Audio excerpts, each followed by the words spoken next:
Hello, darling. This is River Roaring, celebrating the luminous life force in us all.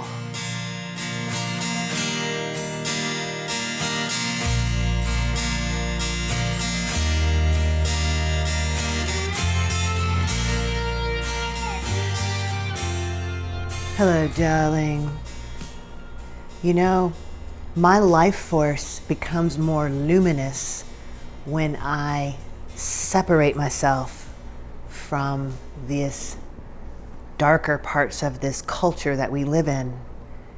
I'm sure if you look around, you can tell that things are not all at the best they can be for humanity right now. And if we stay connected with the matrix, we can't cultivate our luminous life force. So my guest this week is an expert in doing just that, in separating your and my own life force from the draining, sucking, dark matrix that wants us to be part of it and wants us to just comply blindly with the mainstream diseased processes that are happening there, and war and arguing with one another. My life force becomes luminous when I can separate from that and create my own path. And that's what this era of humanity is all about. So my guest today is a very special woman named Bluebird Collins. Bluebird has been a guest before on this podcast. You can find her last episode back in November 2025. It was called Sovereignty and Soulful Anarchy. And if the word anarchy is a little mysterious or triggering to you, please tune into this podcast to find out more about the original meaning of the word anarchy. Bluebird is such a beautiful and innovative and important creator in our time, an important creator of the future. She's a deeply loving way shower. Bluebird Collins resides in Bastrop, Texas, which is about 30 minutes outside of Austin, Texas. Sometimes I call her the Queen of Bastrop. She owns a precious little shop in the main street or the main square of Bastrop there called Cottage Crow. So Cottage Crow, precious shop full of fun and eccentric and witchy things and pioneery things. Cottage Crow is the cutest shop. If you're ever through Bastrop, stop there for sure.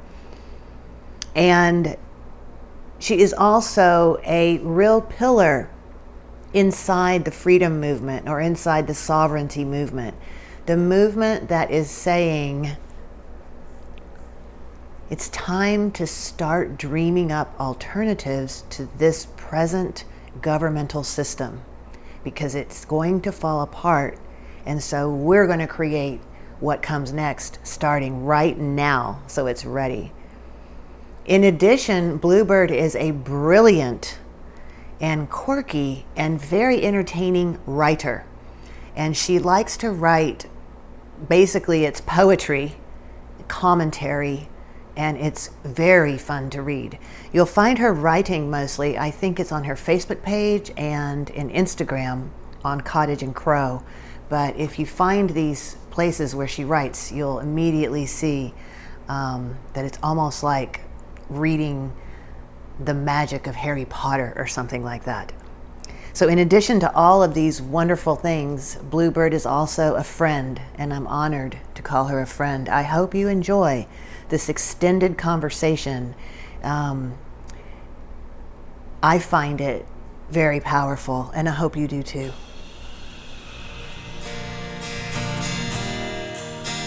Hello, darling. This is River Roaring, and today I have a very special guest with me to talk about decalcifying the pineal gland. Yes, you heard that correctly. Pineal gland. Okay, we're going to find out all about it today. I have the lovely and talented Bluebird Collins back. I couldn't be happier to have her back. She's a sovereignty and personal freedom coach, and she also is co-owner of the store Cottage Crow in Bastrop, Texas.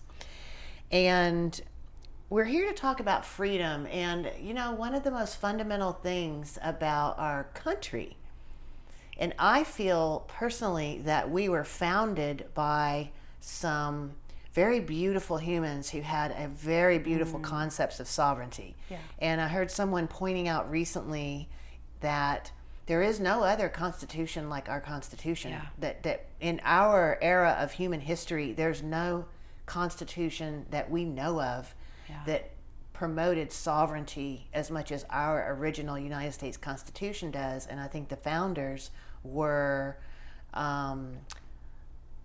basically innovators and very dedicated to our sovereignty. And my favorite thing about the whole Constitution is that it says in there that the government is only in place in service of the people. And if the people ever feel that the government is no longer in service to them, it's our duty as the people to overthrow the government.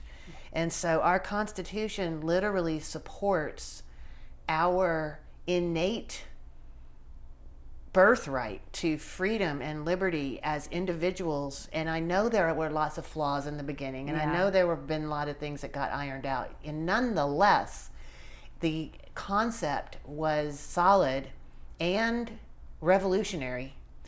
And nobody else, even after we put our Constitution in place, has put one in place like it. Yeah. You know, not even after we modeled that did another country have the guts to make a constitution that literally told the people, if you are being violated, you have at some point a duty to overthrow us and make a new government. Yeah. And so that's what we're here to talk about. And I have chills because I think we're at the place where our federal government is no longer serving us. It's not serving us at all. And it brings this idea of like, is the true anarchy is actually the return of the original intent. Like, you know, we think that we're tearing down something, but it is a parasite at this point, and it has taken an anarchy. The government has almost performed some sort of anarchy on the original intent, torn it down, and placed us all subservient to it. And everything is out of balance and out of whack. I couldn't agree more. And we have such a big deep state, even even if you look on documents and in congressional hearings, you'll find that literally $3 trillion is missing. Yeah. From the Defense Department. Yeah. And probably nothing would go wrong with the Defense Department losing $3 trillion. Exactly. But there's so much deep state. And different issues are in the deep state that they say, oh no, of course, even the presidents don't even know about this. Yeah. And so I couldn't agree more that our government has gone rogue. Yeah, it has. It has gone completely It's gone rogue. We are talking today about some of the original intent from the founders and putting it back together. So we're actually very conservative. So in certain capacities, yes. So, Miss Beautiful Bluebird, first of all, let's just start with, you went to a really cool global international festival. Will you tell us all about it? So we just recently passed the Anarchapulco event, which is taking place down in Mexico, and it is a gathering of freedom lovers, anarchists, free thinkers, from all around the world. It was a magnificent event, and it was its founder is Jeff Berwitz, the Dollar Vigilante. Okay. And it's been going on, I think this year may have been the 11th year of it, so it's been around for a while. And might be one of the most controversial conferences on the globe, because it is an authentic gathering of individuals who are not just, spouting off about anarchy from a silly, trite sort of space. I mean, it's like real minds coming together with real knowledge and real pathways for people to break free of things like banking systems and taxes and loopholes, all the loopholes, and making huge connections between individuals. It's fantastic. It was a life-changing, fantastic event. Amazing. So we're talking about people from all over the globe. Mm-hmm. How many people attended? This one, I believe there was about 700 to 800 people in attendance. So it's not small. It's a good sized crew. It's been, and I think that my experience there was maybe the majority of people from the UK, Canada, and Australia. Okay. And the United States. The Canadians, the UKians, and the Australians really feeling the oppression in their countries around medical sovereignty and freedom of just thought and speech. People reporting having bank accounts frozen for, especially in Canada and the UK, businesses shut down, harassment by the government for anything that is not in politically correct alignment with whatever their governments are doing. I remember that when the truckers in Canada were having their protests, that mm-hmm. That the government just froze their bank accounts. Yeah, it just froze their bank accounts. Yeah. Like, hey, whose money is that? Yeah, Yeah. And so obviously that's very serious. And then I heard that in the UK, 18,000 people were jailed last year for social media posts. For a social media post. And I met a gentleman, and so I'm going to say this, but it needs more information behind mm-hmm. it. I just want to say that. But that it's no longer okay to identify as English. Oh. That that's considered racist. Oh. That you have to be, British, which is the government is, and to wave the English flag or to identify as ancestrally English is now akin to racism. And so, it's just this, people are being oppressed left and right on just really basic. Did you hear any other big story that was memorable there about someone had gone through in their country that would be like, what is going on here? Well, people being detained. Today. Yeah. This is stuff that's happening now. Like, we're just Australia running around. Is also extremely oppressive. And so we have friends, we made friends with some individuals who had, 40 acres of land in Australia, and they're wanting to do the same conference, but it would be so heavily policed that there's really no way that they could do it. Mm-hmm. And so a conference, they wanted to do something like Confluence, mm-hmm. over here, Bandera. And that there's just, it can't be done there without running the risk. And so at Anarchapulco, it was just this gathering of people who could breathe and talk freely. And I think for several people that I met who are participating from these other countries, they really felt just like, just safe. Finally I get to be around people. I have no friends in my home country. I'm not allowed to talk to anyone about anything. Yeah, I'm on a Zoom group that has European people, and I've over years, and I have friends there, and I feel like I can't even ask them about it because if they start telling me anything, they might get put in jail. If they start talking about their true feelings, I feel like I'd be endangering them. And these are the 4 countries, really, if you look at Australia, Great Britain, Canada, and the U.S., that are supposedly the freest nations in the world. Right. We're supposed to be the leaders, all of that group. Yeah. And it is a tragedy to see to experience what we're experiencing. I think here in Texas, we are buffered in some, being in the United States, it's bad, but it's not as bad.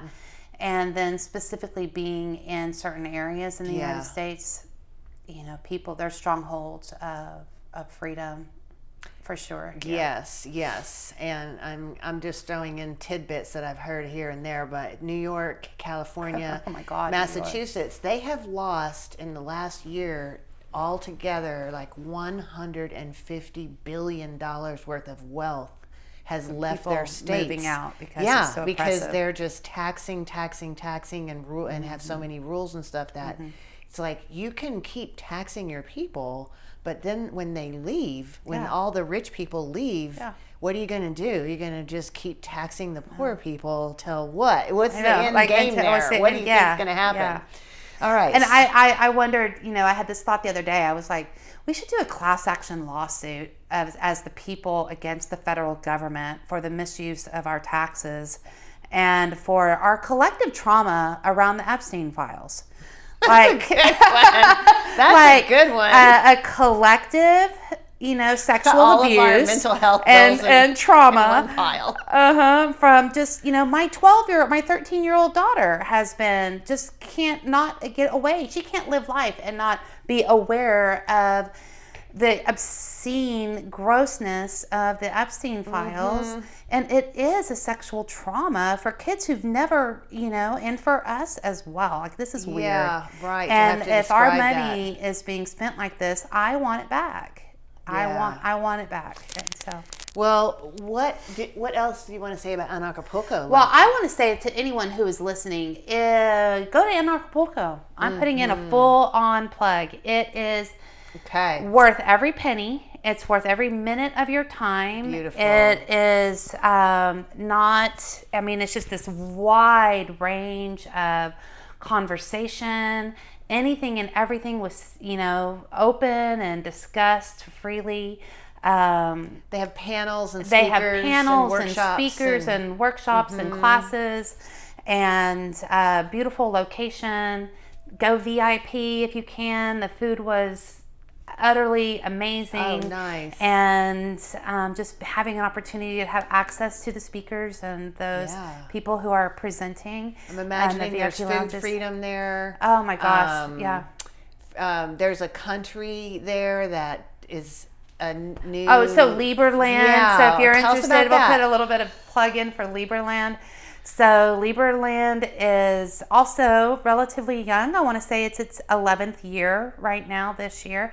And it's considered a micronation. Okay, so I'm not an expert on Lieberland, but it is a micronation, blossoming micronation between Croatia and Serbia. It's a little plot of land. It's not that little, but it's big enough.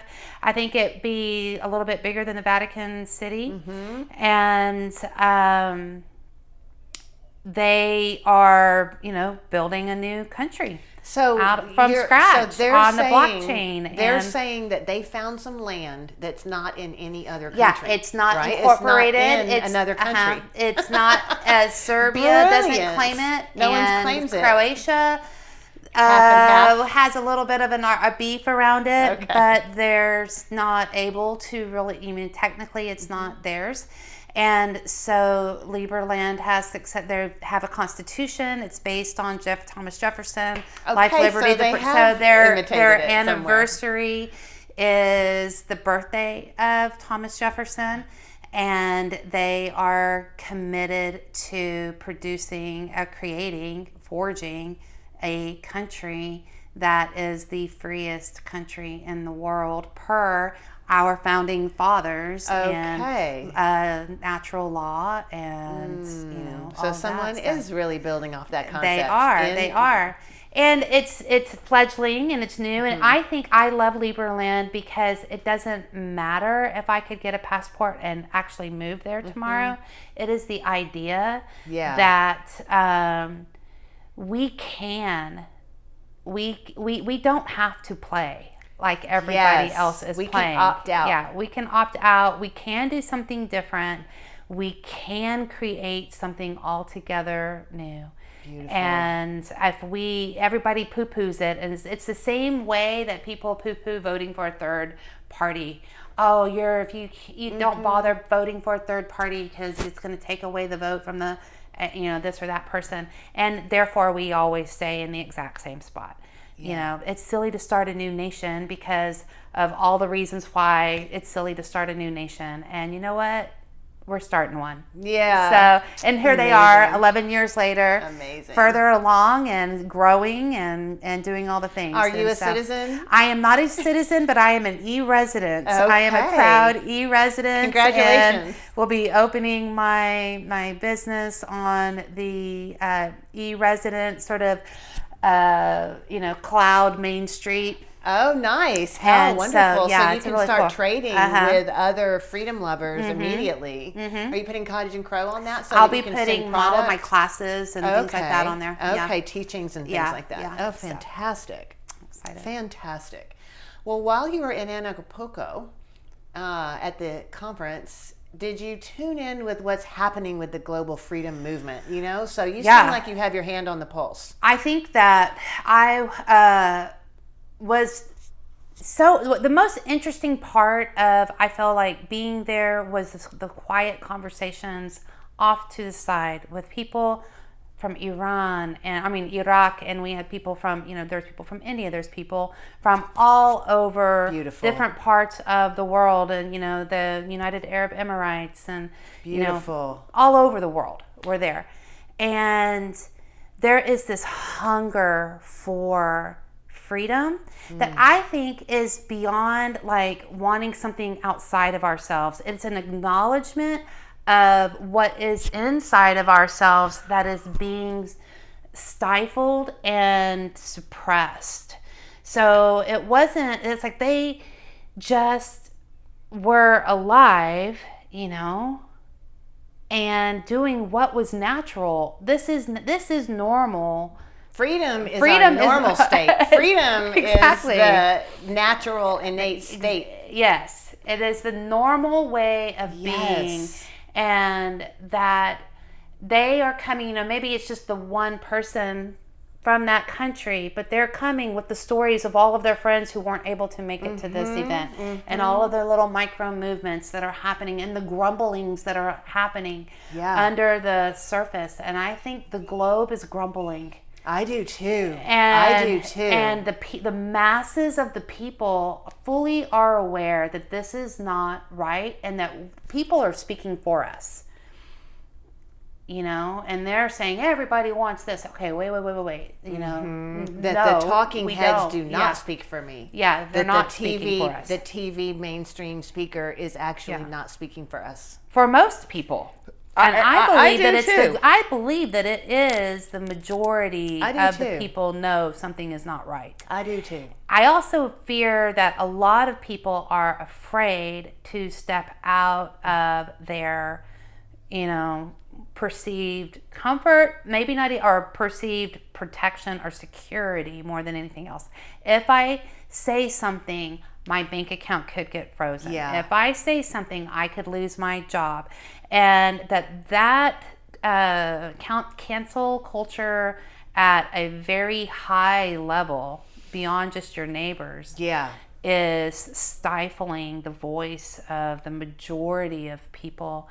And that people that attend events like Anarchapulco go there, they get fed, they get energized, and they rise up, and that gives other people courage to also rise up. And it's just, And then that one person from that country goes back home and tells their friends, hey, there's 1,000 other people from every other country. We can do it. They're doing Here's it this an way. email. Here's an email. Here's an email. Let's just talk to each other. And she's like, they're doing it this way, and they're doing it that way. Maybe we could try here's that. some ideas, that we could do also. Yeah. And one of the things that I really appreciated about the president of Lieberland, I heard him say, his name is Vitt, and he was saying how, sovereign boundaries, sovereign countries are really important because they keep tyrants in check. So the tyrant can only be a tyrant within the walls of the boundaries of this country.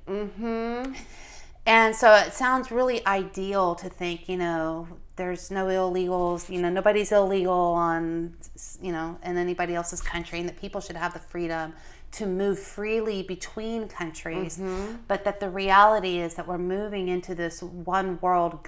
Big powers with big money and big guns are creating one world, And in that, there's nowhere for the individual sovereign being to flee to. And by securing boundaries around countries, we keep tyrants in check, and the people who are in that country have a place to flee, if it's not, and other countries can kind of like, hey, chill out over there. Yeah, so I think what you're talking about is basically resisting any kind of global government at all, and keeping at least national sovereignty minimally. Yeah. So that people can have alternatives and different places to go. And it's fine, like if a country wants to be communist and do their communist North thing, Korea, and everybody there is doing their thing, then okay. Don't spread it to, you don't have to go and, take over all the countries around you and then make them that. I mean, it's just very much this idea that I live and let live sort of way of being, and that it's not, I guess, immoral to be communist or immoral to be a socialist country. It's fine. It's whatever. But keep in your boundaries. Keep it over there, and if I want to go live there, I can. Yeah. If I like it and I want to. What you choose is not morally wrong. It's your choice. No. But we need choices. Yeah, we need choices. What else is going on in the global freedom movement that you've noticed? I think that the other thread that's really loud is around, this is my first time to say this out loud. I want to articulate it well. Okay, we are maybe 125 years, 150 years. The last 150 years of history is before us. We've got maybe 100 years of commercialization of products and, the American Medical Association and, all of these things. 100 isn't that long. It's not that long. Yeah.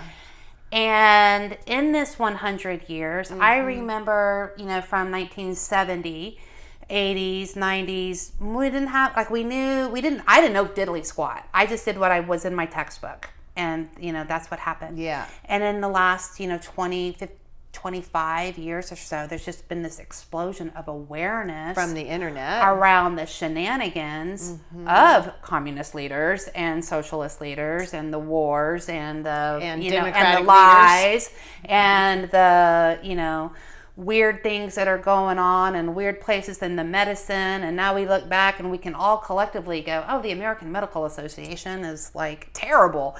And I think that what's this thing that may or may not be a part of the global freedom movement, but for sure, everybody's like waking up out of an abusive relationship and recognizing that their partner is full of shit. Yeah, and it abusive, is like that. It right? is like that. And it's we're all, whether or not they're necessarily anarchists or freedom fighters or whatever, it's a rare person that is not questioning, like, oh, come on.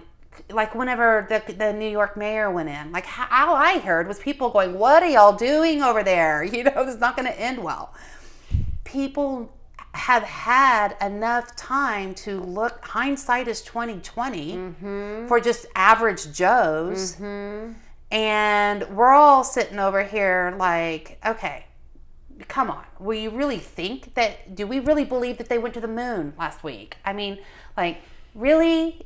Like, you really, like, it's not 1969 anymore. You're going to have to produce something more than what could be produced with AI or in a, like, how could they even prove that they went to the moon? How could they convince? I think you're saying that the amount of doubt and skepticism about anything our government says at this point is so high. Yeah. So high. It in is. Every category. That if you don't have it, you're going to be mocked on some, like, if you are just like toeing party line and just believe absolutely every single thing that comes out of whatever party you're associated with as, just the truth, you're the odd man out. Yeah, I think so. I think it's all very obvious. That is like the muddy, it's like if if, the Mississippi River, if the Gulf is, the global freedom movement, okay, and the Mississippi River is standard American thought, okay, the Delta is where people are like, okay, a lot, like we're all flowing in there. Everybody's flowing in there. They're all going into the Gulf of America. The Gulf of America. And there's just no way for you not to get there. At some point, it's like all that, as a downhill from there. How could you possibly just think that everything's okay? Yeah, and in religion, and it doesn't matter what the topic is, any major topic, and even within spirituality and all of this, like we can see the spiritual narcissists, and we can see the crazy, this and that, and Deepak Chopra being in the Epstein files, and just so the downfall of Hollywood, the downfall of all of these institutions that for so long have just been the American dream to attain. Yes, and now we're like the junk food industry. God, it's so like. Nobody's buying it anymore. Yeah, people are sick of it. Yeah, we're sick of it. And so the global freedom movement is like a thing. It's getting bigger. But it is, I think, where to put my, where I'm really like, wow, like what's coming in. It's like, it's gonna not be a freedom movement. It's gonna be like the government and then the globe. Yeah. Is going to be like, we're all done. I'm not fighting Iranians for you.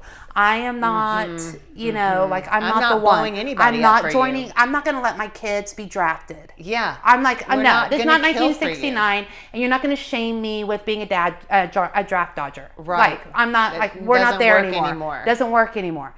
And so we're not, and so I think that's the big shift, is that it just, everything that worked, all the propaganda that worked in the past, no longer works. Yeah, everybody knows too much. To keep us down. Yeah. So that's what you think the big shift is. Yeah. Is that it's just that I fully believe that we're going to see really major change, big change. Like I do not believe that this is going nowhere. I believe this is going somewhere. So you're saying tipping point. Tipping point. That's what you're saying. And my son posted a post the other day that was a little disturbing to me, and I have a little bit of beef with it, but I can see where he's coming from. And it said, the liberty, basically that it's going to take an uncomfortable amount of violence to achieve the liberty you desire. Okay, that's a big statement. That's a big statement. Yeah. And I think that the only reason that is a true statement, the violence is not against me and my neighbor. Mm-hmm. It's going to take an uncomfortable amount of violence because our government is not going to allow it. Just let us out of this system with nothing. Yeah, and the violence will be us against the government. I see what you're saying exactly, and I want to just say that I have a vision that is going to be nonviolent change, and because I think that for me, this is just all future talk, but I believe that, like you said, these institutions are kind of crumbling on their own. Like when I saw Bill Gates had to admit that he, screwed those young ladies that were underage, it's like, wow, that's a big piece of the puzzle to just take a nosedive and just crash and burn into the ocean there. Bill Gates. And I think that more and more pieces of the institutions are going to crumble on their own. That's the only reason I think we're not going to actually need to be violent, is because I think they're just falling down on their own. I think the U.S. government itself, after a certain number of more years, because it's not right away, but other governments are going to be and are on the brink of sovereign default. Yeah. And when the government goes into a full default, it can't pay its bills. Yeah. And so I believe that some other sovereigns are first going to default, but I do believe the United States government will default. And once that happens, you have no one, like once the federal government workers are not paid. Oh, yeah. They're not workers anymore. Yeah.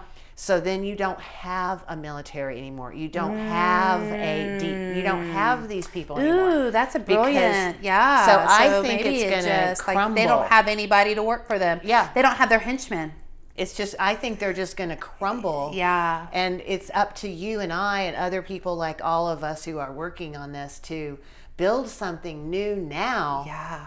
And and so that when they crumble, We're we're like, step no in. problem. Yeah, we're good. No problem. We had thought of what we need, and we have what we need because we've been Yeah. building communities of people who know how to take care of what we need. We're having our little continental congresses. Yeah, so we're having a continental congress at Rivers Place. What else is going on in this global freedom movement? Because I love how your finger's on the pulse of all this. It's wonderful. I know that we're going somewhere with all this. We are, and I think that, one of the other aspects, as we are all searching for how people search for freedom, is really fascinating. And so there's all these different, one of the things I saw is for every speaker that was there was bringing, you have the Bitcoin, the banking freedom people, and I want to be an expat in another country seeking freedom people, and I want spiritual, I want to get out of the church and I want this kind of freedom. And everybody has their, maybe their impetus. And their gifts, their motivation, their motivation. Yeah, and they're coming in through a particular tributary. Okay. Right. They're fed up with something that's motivating them into this movement. And so they start a conversation around the thing that they're the most fed up with. Yeah. And then they do these deep dives. And then in the deep dive, then they're like, oh shit, rabbit hole. Yeah. Bunny trail. Shoot, everything's broken. And then they're like, oh, did you hear about this? No, I never heard about that. What is that? And now we're over here. And that sovereignty, our global sovereignty, is like coming online by gaining individual points of sovereignty, felt sovereignty applied in our lives. And it's just like it's slowly coming online. And if we look at one person at a time, one country at a time, one person. So this country may be having a shared area where the individuals who live in this country are all feeling a certain type of oppression, right? And they are finding ways to combat this particular kind of oppression. Okay. They're coming online in this space, which that type of oppression may be happening in another country, but it's not yet as big as it is over here, Yeah. And so when we all come together and we start talking, we're like, oh, I saw that happening over here. I hadn't even thought about that. It could come here too. And so it's like a ripple effect, and we're all coming together and providing like a potluck of skill sets. And, how are we going to honor our individual? I think people want to. The other thing that was really present there was not any racism. It was like everybody, we are a global community. It's like United Nations, you can't. It was like the United Nations. That would be too dumb. And there was such a deep honoring of everybody's culture and where they were from and the traditional cultures and their, just their who they were from being from that space, from that place. And it was this ideal kind of, wow, Australians represent, Canadians represent, British represent, the Middle East represent, right? South America represent. And with everybody recognizing that we are the human race. We're in common. We are what we have in common, and that these life, liberty, and the pursuit of happiness, to be free wherever you are, is beautiful. Yeah. And this embracing of our global diversity and not needing, the idea of the melting pot. Like, we don't need to all assimilate. We can all be what we are and where we are. Radically different. And I think also within this movement is an intrinsic recognition of the whole person. So beautiful. That it did not feel like religious or have a particular morality overlaying it. Yeah. Right. It was a right way to be. Yeah. I mean, it's that by default, liberty is pluralistic. By default, liberty and sovereignty honors people's sexuality choices amongst consenting adults, and it has more to do with virtue and integrity than, and that was what was held. And so the upside of this global freedom movement is that it is not a movement that is angry. It's not an anarchy movement that is seeking to tear down anything. It is a separation and build up. Separate and build. Oh, beautiful. Right? And honor. Yeah. I do want to take a moment because I've been confused about the word anarchy myself. Yeah. And I think it's because there's this original philosophical old beginning of the concept of anarchy. So it's like a philosophy. And then there is this, I think sadly that in the last 20 years or 10, probably 10, 20, 30 years, I'm losing track, but like just in the past decades, there's literally been these groups of people who go to protests dressed in black like ninjas and crash everything down, and they call themselves the anarchy movement. Yeah. And it's like, that's actually those guys burning stuff and beating up, which I think now has mostly been found out to be paid for. Yeah, I think that's funded. That's actually like a professional fucking ninja outfit. But they call themselves anarchists as if they are not professionally funded. Yeah. And I think they've given anarchy a bad name, honestly. Because what do you see as the actual definition of anarchy when we don't look at those idiots who are paid by the government to rip everything down? I heard, and I don't know where it comes from, but that anarchy is the default state of humanity. Anarchy is a form of chaos, like cosmic chaos, right?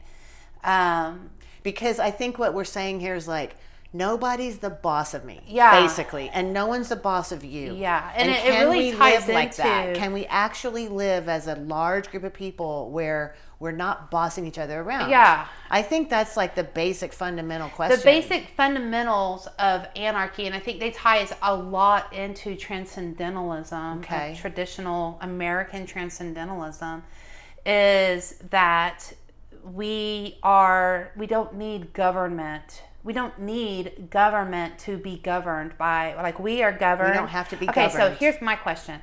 Am I breaking a law? Or the only laws I keep are the laws that I disagree with.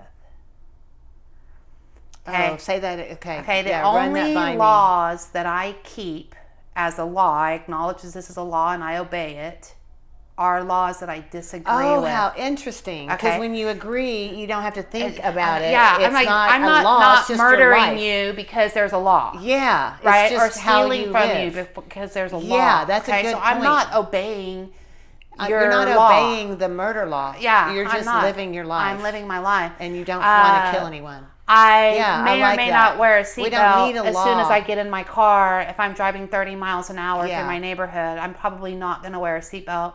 Could I get pulled over for that? Or maybe if I see a cop, I'll put on my seatbelt to, quote unquote, obey the law. But I think the law is bullshit. So the only laws that I obey are the laws that I disagree with. Because you have to track those. Because I have to track those, right? Yeah, I love that. And where in anarchy, there is this idea that there is no government. There's no need for it. Yeah. I'm in this natural state of being ungoverned. Yeah. Right? Outside of what is, governing me. Yes, your own choices. And that this quote was that anarchy is the default state of humanity, and the state, the government, is a parasite that operates within a framework of anarchy. How interesting. Like anarchy's the fabric Yeah, that things it's made just- of, yeah. and then the government is this parasite so, trying to eat away Well, the natural even that, anarchy but like state. we didn't choose our founding fathers. Yeah. Well, we didn't choose this form of government. What like of all the people that were living over here at that time, you know, some guys got together. Some small fraction of them decided, at some point took it upon themselves to establish a government. Yeah, and then over everybody. And then proceed to implement it on people who were living in Appalachia perfectly fine in their own little hollows, right? Oh, here, hi, I'm your government. Yeah, but I'm your new ruler. I'm your boss. new ruler I'm your and new your boss. boss, right? And so government is a parasite, and we are subject to it. If there was just, you know, us, if the government fell apart right now, Pam Bondi said if they prosecuted every single person in the government that was in the Epstein files, that we would have no government. Yeah, that DC would be empty. Okay, DC would be emptied. And so if we were to find ourselves without a government, okay, the absence of that government is by nature anarchy. Beautiful, okay? yeah. And then within that, we can have choice whether or not we theoretically, I think we should have a choice whether or not, you know, I'm going to participate in a government. Yes. I think that's where ultimately we're going. Ultimately, yeah, I do. I really feel that's where the new Earth will be. And I think maybe it's natural for humans. You know, you think about if 15 people were, you know, stranded on an island. You know, like the Lost, you know, idea. The movie, the plane crashes, and you have 50 people, and they're on an island. Is government inevitable? Yeah, my answer is no, absent conditioning. If you take the conditioning away, I don't think it is. I don't think it's a natural state. It's not. I don't think it is. For me to surrender or submit to somebody else's arbitrary law where they can take my rights, put me in jail, you know, take my finances, why? Like, you know, I'm in this right now with having sold this house, and I'm going to owe $40,000 in capital gains taxes. Why do I have to give you $40,000? Like, that just doesn't make any sense to me whatsoever. And it really does feel like stealing, especially in the current climate, when that is like my inheritance for it could last me, you know, I could invest that, right? It's a lot of money. It could turn it into a lot of money. Plus, you probably agree with zero of what they're going to use it for. Exactly. At the same and time. how do I know what they're going to use it for? Yeah, we don't anymore. We don't. Yeah. So anarchy is okay. Thank you. As we think about anarchy in its purest form as being a state or a condition without a government that's a, you know, flavored government established, it ties, and it's very similar to the teachings of just American transcendentalism and rugged individuality, which is really being maligned as, you know, how we got here, the problem. Okay, of how talk we about got that. Here. Yeah. And so that ties in. You know, when I spoke at Anarchapulco, I spoke on my experience with my father as a kid. So I spoke on decalcifying the pioneer gland. And I think that the pioneer is the purest, most virtuous form of the anarchist. You are leaving by choice the civilization, right?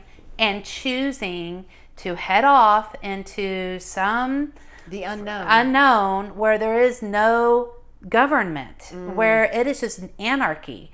You know, it's you versus nature, you versus yourself.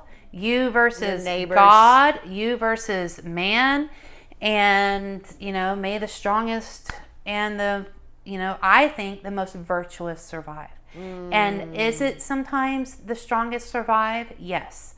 That is just the trials of life. That is the nature of anarchy. There's nobody there to call and be like, I need 911, or,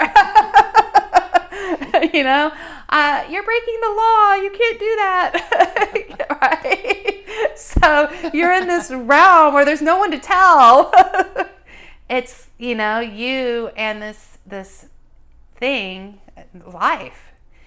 And in my childhood, my father was degreed in physics and was an air traffic controller out of Houston, a pilot and a mathematician, and his father worked for Texas Instruments and had been a part of the team that created the radar tracking system of the F-14 fighter planes. Wow. And so he grew up in this extremely structured way. Yes, and it matters because it's I think it formed him. His dad, because he worked for Texas Instruments, and he grew up in South Oak Cliff in Dallas, Texas. And his family, my dad's family, was the first family to have a television. Wow. And so they would put it on the front porch, and everyone in the neighborhood would come down and sit on the lawn to watch television at my dad's house. They were very progressive, technologically progressive, and had his dad made sure it was at the peak of the beginning of this like idealistic 50s white picket fence, manicured lawns, order. All of the appliances and canned goods and all of these things being a marker of having attained the American dream. Yeah. Right? And so my father was in this like kind of epicenter of this and always wanted just to be a pioneer. He just wanted to be a frontiersman. I see. He didn't want any of it. Even though he went through all that schooling and all that. And even in the 50s and 60s was consciously aware that we were losing something with the neighborhoods that were coming up as a kid, as a teenager. Wow. And so he resisted, and his resistance was just wild. He just decided to be a frontiersman in the middle of all of it. So it's the late 70s, early 80s, the peak of, beginnings of mall culture and MTV and all of that. Yeah. And he bought 3 acres in Magnolia, Texas, which is now the Woodlands, but at the time was just, like I had an hour bus ride from my house to the school. Wow. And it was the like woods. Really out really in the woods. Was in the woods, yeah. And he built a log house, a 3,000 square foot log house. Oh my that gosh, took that's him huge. 8 years. With his hands? His own hands. No way. He did not have any help at all. No way. He made all the doors, all this, the decorative screen doors carved out. He cut the beadboard for the walls himself. Every slat of the beadboard he cut himself.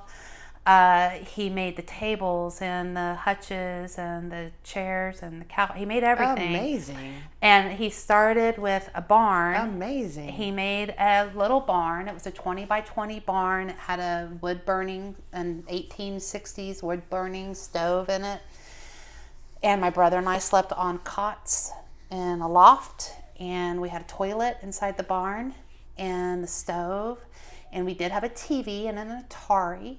bloop, bloop, Atari. You got to play Pong in there.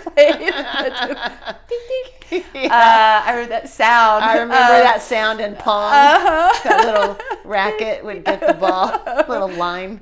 And my parents had a 19-foot travel trailer that was parked beside it.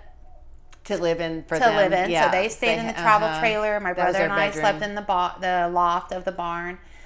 And then over the course of the next 7-8 years, my father set himself to building this house on the weekends and after being an air traffic controller, right? Incredible. It was. And when he got done at the end of the 8 years, how old were you when the cabin was really done? I was in 6th grade when we left. When we left, I was starting. You mean you didn't stay and live in the cabin? No, so he built this house. Oh.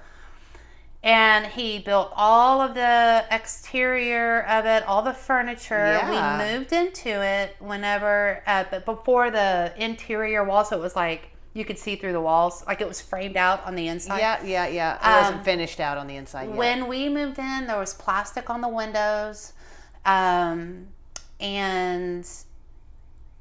the rafters were exposed and the rooms were exposed, and I would have to, go to the bathroom still in the barn. So I'd have to run through the woods at night to go to the bathroom in the barn. And it wasn't until much later, like I'm talking like maybe a year or so before he died, that he died in 2020, that I had, like, even occurred to me to ask him, what was your thought process? Because we moved out of that house when it was completely done on the exterior with wraparound porch and all the things, but the interior was not done. And it had, when you walked in, it had like the stairwell that goes up and then splits up to the sides on either side. It was just like majestic. But he made this fantastic stairwell. He carved out all the steps and all of the, so he spent a lot of time on the details, kind of like how a Victorian house has all of the details. God. And then he said one night he was laying in bed and he looked into the rafters and he was like, I'm done.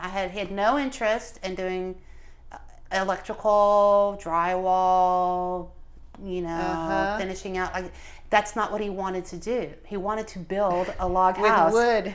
He wanted to build a log house. He wanted to make doors. He made all of the furniture colonial style. And he said, I did what I wanted to do. And I was like, well, I'm not going to pay somebody to do it. Are you crazy?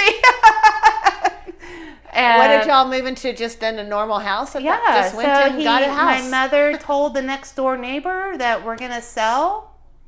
It was sold the next day. Yeah, the next door neighbor was a doctor who had been observing my father for the last 8 years. I'll build finish this house. And was like, sold. Yeah. And they've lived in it ever since. Oh, so they've lived in it. Yeah, they had it finished out completely. And they've lived in it ever since. And it is now, it's beautiful. It's in the Woodlands. And how it's amazing. $1 million home in the Woodlands. He sold it for $50,000. That is and it's quite on a Zillow story. right now for like $750,000. And what is the moral of this story for you? The moral of this story is that my dad embodied all of the mindset of this pioneer. So he was like, okay, we're in the 80s, we're in this like peak of American dream culture where people very much believe everything the experts say. The doctors, 9 out of 10 you're doctors. Buying all the products. And you're buying all the products, and we're going to all the doctors, and we, are taking all the pharmaceuticals and getting all of the newest in the thing. And he didn't very do it. quietly did not do it. I never went to a doctor when I was a kid, ever. I'd never been vaccinated. I never had anything. And he could have with his job. That wasn't that wasn't money. the issue. See, the thing is that we were not living. We lived like country poor people. Taking and he baths had a in bank water. account. And he was making at the time. He's an air traffic controller, and he was making good money. He was making really good money. Yeah. And he just didn't participate. Yeah. And opted out. He opted out. And he had all the belief sets of this transcendentalism without ever hyper like pressing it on us. So yeah, what are you calling transcendentalism in your way? Okay, so American transcendentalism is a philosophy that is, Emerson and Henry David Thoreau and a lot of our famous American writers and poets that was a whole movement in the late 1800s. It's reflected in our Constitution. It's reflected in the writings of Thomas Jefferson. This idea of the original American dream being the pursuit of life, liberty, and happiness, where the government's whole job is to provide the security for us, its citizens, to pursue life, liberty, and happiness. And that there is no law on the people. I just did a podcast last week called Commitment as a Container for Magic. I'm not trying to change the subject, but it said, what I was saying is the magic is what's important, not the container. Yeah. The container needs to shift to support the magic. Yeah, exactly. And we got all lost on the container of the government and forgot the magic it's supposed to support. Yeah, and it's so simple. It's supposed to only be in service of our liberty and pursuit of life, liberty, and happiness. And we are the law keepers over the government. The law is the government has to X, Y, and Z. And if the government is not doing X, Y, and Z, then the government gets in trouble and the government gets fired. Right? And we are the ones who are being protected so that we can live in freedom. Yeah. And he was just ungoverned. He was the first ungovernable man I ever loved. Oh, that's so beautiful. It does say so much about your taste in men. So it values, so I have like some real specific points. Yeah, and let's hear 'em. transcendentalism and values intuition over reason. Okay. So that our knowledge of reality is coming through our intuition, our emotions, and imagination. Beautiful. Rather than just logic and sensory experience. Beautiful. Okay. So my father is applying this and this dreaming of this house. Of course, it's totally unreasonable to think that in 1980 you're going to build a log house completely by yourself without any background in carpentry, without any background in like how to put in plumbing. None of it. He had zero background. And he had no access to YouTube or videos or anything. Good point. Okay, so it was his intuition that defeated all the reasons why he shouldn't do this. Beautiful. He talked to my grandfather. My mother's father was a master carpenter who made all the furniture for the First National Bank in Dallas and the library in Dallas in the 30s and 40s. Furniture is still there. Whoa. And they would draw up plans on napkins.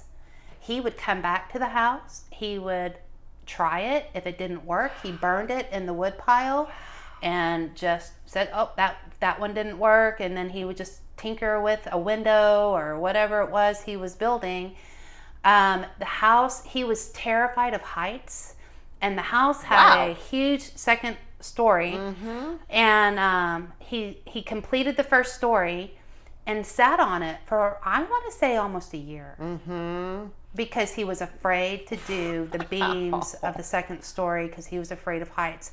And he did those beams. So we're talking second story building with 2x4s for the beams with his truck and a lever, okay? And my mother driving the truck and pulling the beam up, and my dad up there, like, moving it like this. Straddling. I've got just insane pictures. Oh. And so, like I said, nobody.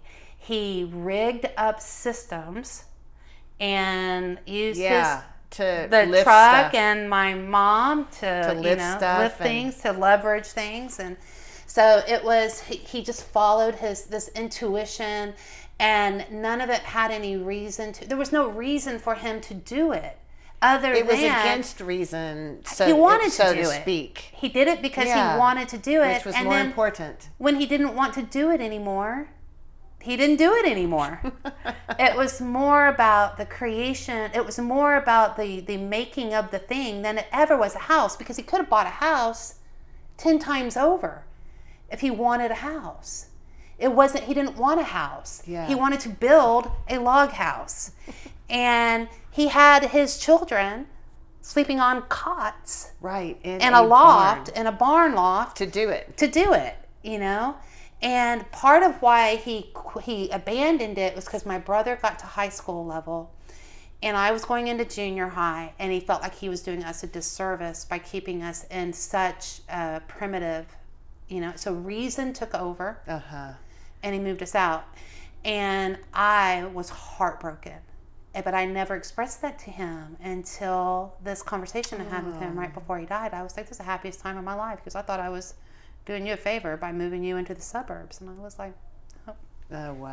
So then the next aspect of transcendentalism is individualism and self-reliance. So that individuals should trust themselves, think for themselves, and not rely on societal, political, or religious institutions. And this is where that rugged individualism is maligned in our country. I just saw something today. I don't even know, some news article that was like, how did we get here to where we are right now? It's because of rugged individualism. And I'm like, that's not true. Like, what are you talking about? I don't think rugged individualism just bombed Iran. I don't either. Yeah, but no, that was exactly within the context of it. That it was like they're tying rugged individualism into capitalism and that kind of stuff. But when we're talking through the lens of transcendentalism and through the lens of rugged individualism, we need it because that's the only way these people at Anarchapulco who are coming from all these other countries had to stand alone. Yeah. Through COVID, through all of these things. And there are times when rugged individualism is like the thing that makes the leader rise up and lead everybody out. Like, I get it, rugged individualism in the context of a relationship where you're I'm not talking about dismissive avoidance. Yeah. That's not what we're talking about here. Yeah. I think you're saying more people need to think for themselves. Yes, exactly. Think for yourself. Like wildly. Yeah. Wildly think for yourself. Wildly question everything. Yeah. And be self-reliant, because we become so reliant on the government that if all the systems fail, we've lost all of our skill sets. Yeah. We don't have any skill sets anymore. What are you going to do if the government were to collapse? Yeah. And it is this place where how can you be intuitive if you're totally dependent on the collective and on the government to tell you everything? You cannot fully develop your intuition and your own knowing without some level of being ruggedly individual and tuning everything else out, getting grounded and feeling into your body for your yes, your no, what's right for you, regardless of what it looks like for other people. And what they think. Yeah, and what they think. And even sometimes things that look high risk, we can't judge anything by its cover. Yeah. At all. Because, it looked like it was safe to take the vaccine. Yeah. Right? It did. They made it look that way. They made it look. And then the next part of it is the divinity of nature. Beautiful. And that nature is viewed as living divine entity. And that and so like when my father was building the house, he was building it. First off, the land it's Texas, East Texas. So, it's just like kudzu and vines and poison ivy, and it was rugged Texas land, pines, and they had to spend the first 6 months just clearing the land, an acre of the land just to get in there. And, wow. He honored that land like it was his land, yes, and was very mindful about what he was cutting down and what he was and thinking about, these are the dogwoods are going to stay and the live oak is going to stay, and we're going to cut out this and that, and we're going to build around things. And so beautiful, a very natural and then he put up deer feeders everywhere, and Beautiful. just called in. Then we would sit on that porch and for the joy of feeding the animals, and all the critters were at the house to his delight. And I have pictures of him, laying on his porch with like this, and his hat down, and all the animals, just like how he just loved it, right? And so the divinity of nature, and that not needing that is where we're connecting to the divine. And that this idea that we need to ascend and have all of these higher, this is great. But within the context of American transcendentalism, that ascension is done from our bare feet on the ground up, or through nature. Beautiful. And not so much like meditative. Getting out of our bodies and out of nature, staying right here on earth. Yeah. And loving then nature. Connecting herself. into it. Yeah, beautiful. It's the idea of the oversoul.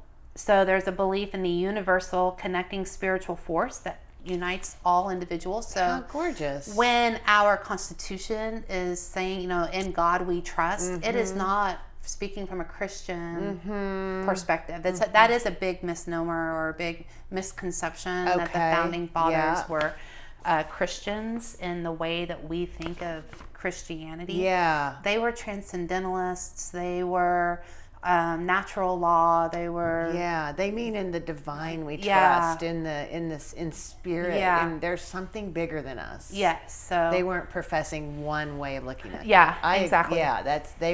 They weren't Christian by the definition. They were not. Yeah. And then idealism is the last one. So idealism as an aspect of your belief set. So focus on subjective perception and a preference for spiritual rather than material pursuits. Wow. So in idealism, we're looking at this subjective perception, like the way I perceive what I am doing matters more than how others are perceiving it, and pursuing this work, life, individuality, creation, making, pursuing life, liberty, and happiness as a spiritual pursuit and not as a material pursuit, which is where the twist over happened in the 1930s and 40s, where they took the American dream, which was presented, this concept of the American dream was a concept that was created in a book by James Truslow Adams in 1931. And he wrote a book called The American Epic. And in it, I'll read you this quote from this book, maybe. He wrote this in 1931. Life, liberty, and the pursuit of happiness, a dream of social order in which each man and each woman shall be able to attain to the fullest stature of which they are innately capable and be recognized by others for what they are, regardless of the fortuitous circumstances of birth or position. James Truslow Adams wrote this in 1931. The whole book on the American dream was to call people away from commercialism and products and all of this stuff. I'd never heard of that version. The original idea that no, we are here, like life, liberty, and the pursuit of happiness is a spiritual thing. Beautiful. And they're trying to make it a material thing. The whole purpose of the American dream was to get out from underneath law and government and all of that, and to get over here, and it's a bait and switch that you're being given. And it was a warning to people in the in the 30s to be weary of all the commercialization and the products and all of the things that were coming out. It is this book that Martin Luther King was referencing when he said, I have a dream. Wow. Okay. How interesting. So he was referencing back to this book by James Truslow Adams, this quote, the dream of a social order where everyone is able, based on just who they are, regardless of their circumstances of their birth or their color or anything, to attain life, liberty, and happiness. Beautiful. Okay? Beautiful. And in this, beautiful. This is the transcendentalism that is kind of the root of what was the original American dream. Okay. Okay. And so my father very much embodied that out on this land with, it's a simplicity by choice. So we were not poor and living in poverty with lack. Yeah. We were choosing, it was free. We were free out on this land. How amazing. And in the 1940s and 50s, we began to see the American dream turn into a consumer, and so now by 1960, the mark of American affluence is, the mark of having attained that dream is single-use plastics, TV dinners, not having your baby at home, but having it at a doctor, giving it formula, all of these things. And it coincides with the advent of television, pushing teenagers. The concept of the teenager never existed until 1940s, and it was put forth in I don't remember, some magazine. Anyways, it was very calculated to align with Hollywood and consumerism, and we malign maturity. And so we extend, because before you were a child or you were a young adult. Yeah, right. You recognized as a young adult. And you were recognized as a young adult, and people began their lives sooner. Yeah, they got married earlier. Even if you didn't get married, you were earning money and buying. By the time you were 25, you were able to buy a house. Yeah. And all of those types. You were,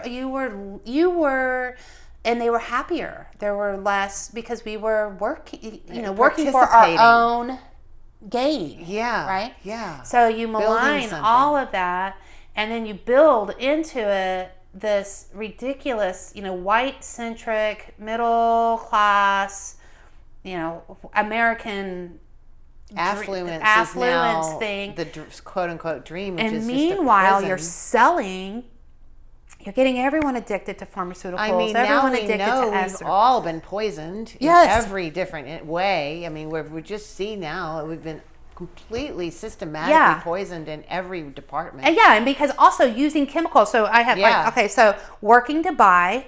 So there's this shift from working to survive or working for your own gain, right? So I'm working on my farm. I'm preparing my family for this winter, and we're making things, and we're going to sell them. Yeah, we're going to do all of that. And canned goods and to garden. Only working so that you can buy things.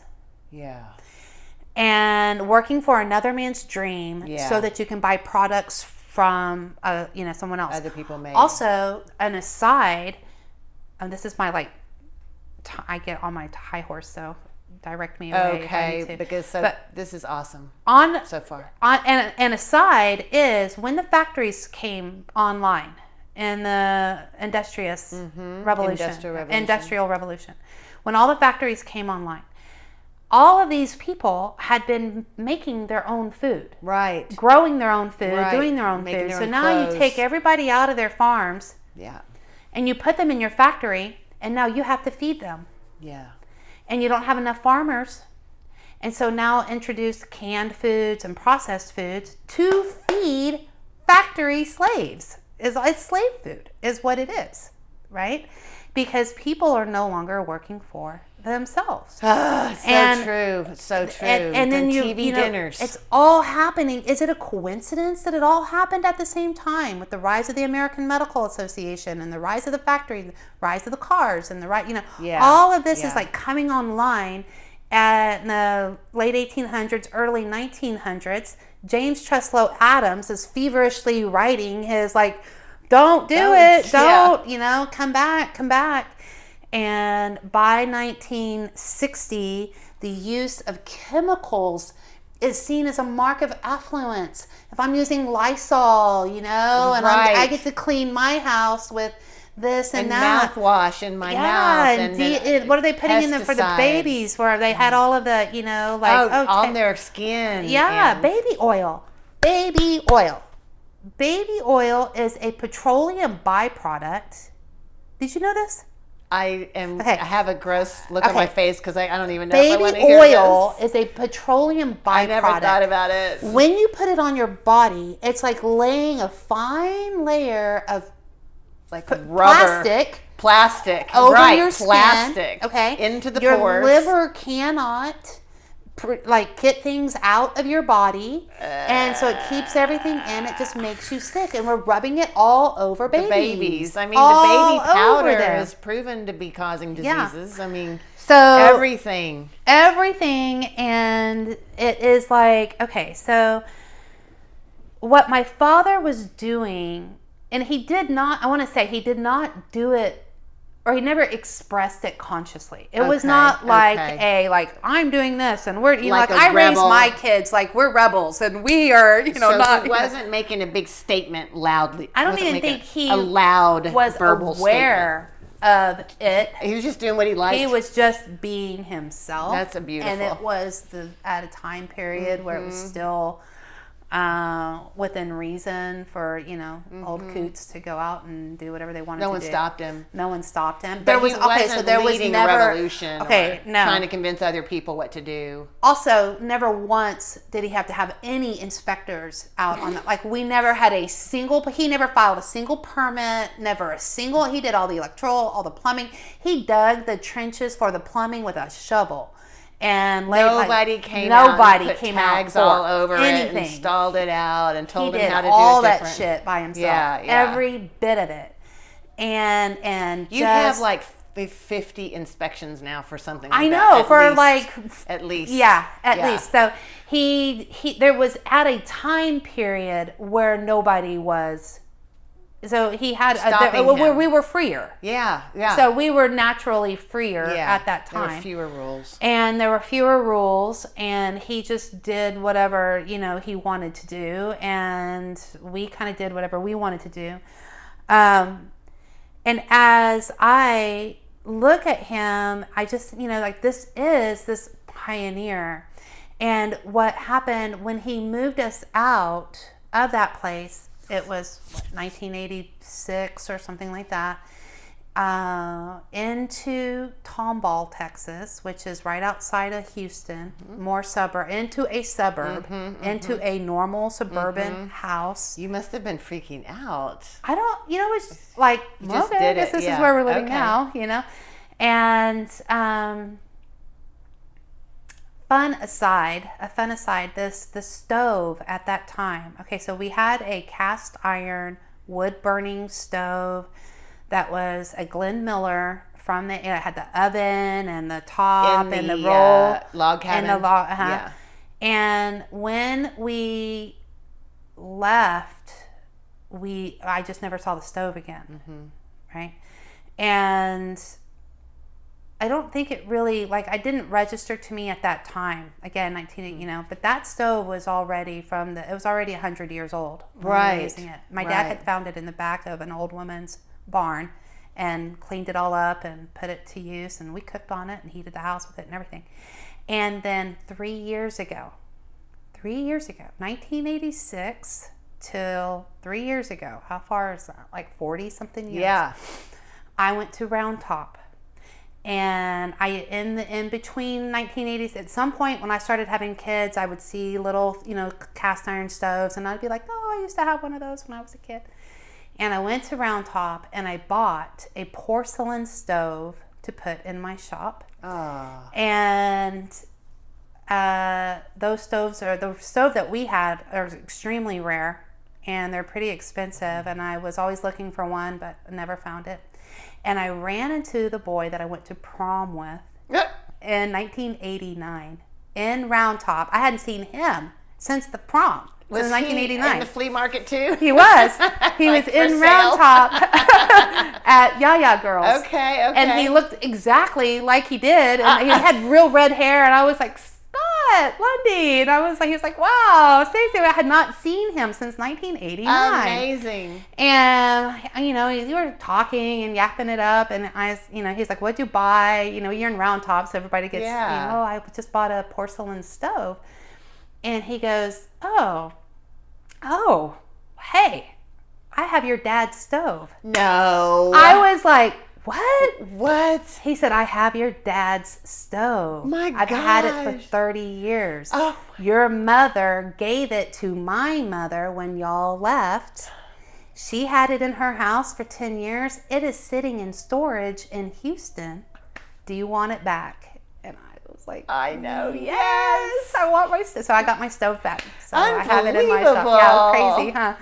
And but this, once we moved and got into, I fell into all of the culture, mall culture and this and that. Yep. And it wasn't when I had my first child, then I felt this call back all of a sudden just to that lifestyle. Nature. And from there, it's like this, okay, well, my pioneer gland has been calcified, right? Okay, here we go. How do we break free from mall culture, from pop American culture, from the programming of needing an expert for, especially when you start having kids. So that was it with my son, was a real catalyst. When I went and had my son, I think I've shared this on another topic with you, so I won't go into it a lot, but basically the doctor came into the room and said to me, this is how we're going to do it, on your firstborn, on my firstborn. Yeah.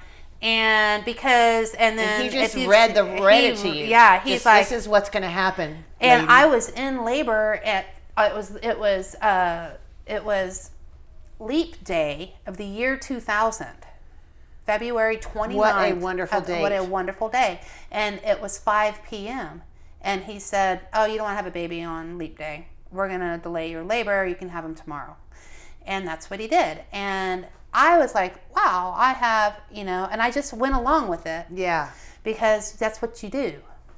And it really was an impetus for me to start really. So when my second son came along, it was through children and childbirth specifically where I began to go, okay, do I really, people have been having babies for a long time. Yeah. Do I really How much need of this? To be told every little thing, and how much childbirth, how much death has been, my dad wanted to bury him and my mom on the property, and they're like, you can't do that. Yeah, and I started, the death process. Then my dad and I are bantering back and forth around just this like reflection on when he built the house. And now there's just law and regulation around, and they're just nickel and diming everybody through these laws.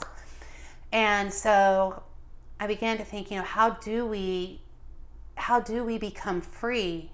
Yeah. How do we begin to experience liberty again? Pursuing liberty is like we have this pursuit of life, liberty, and happiness.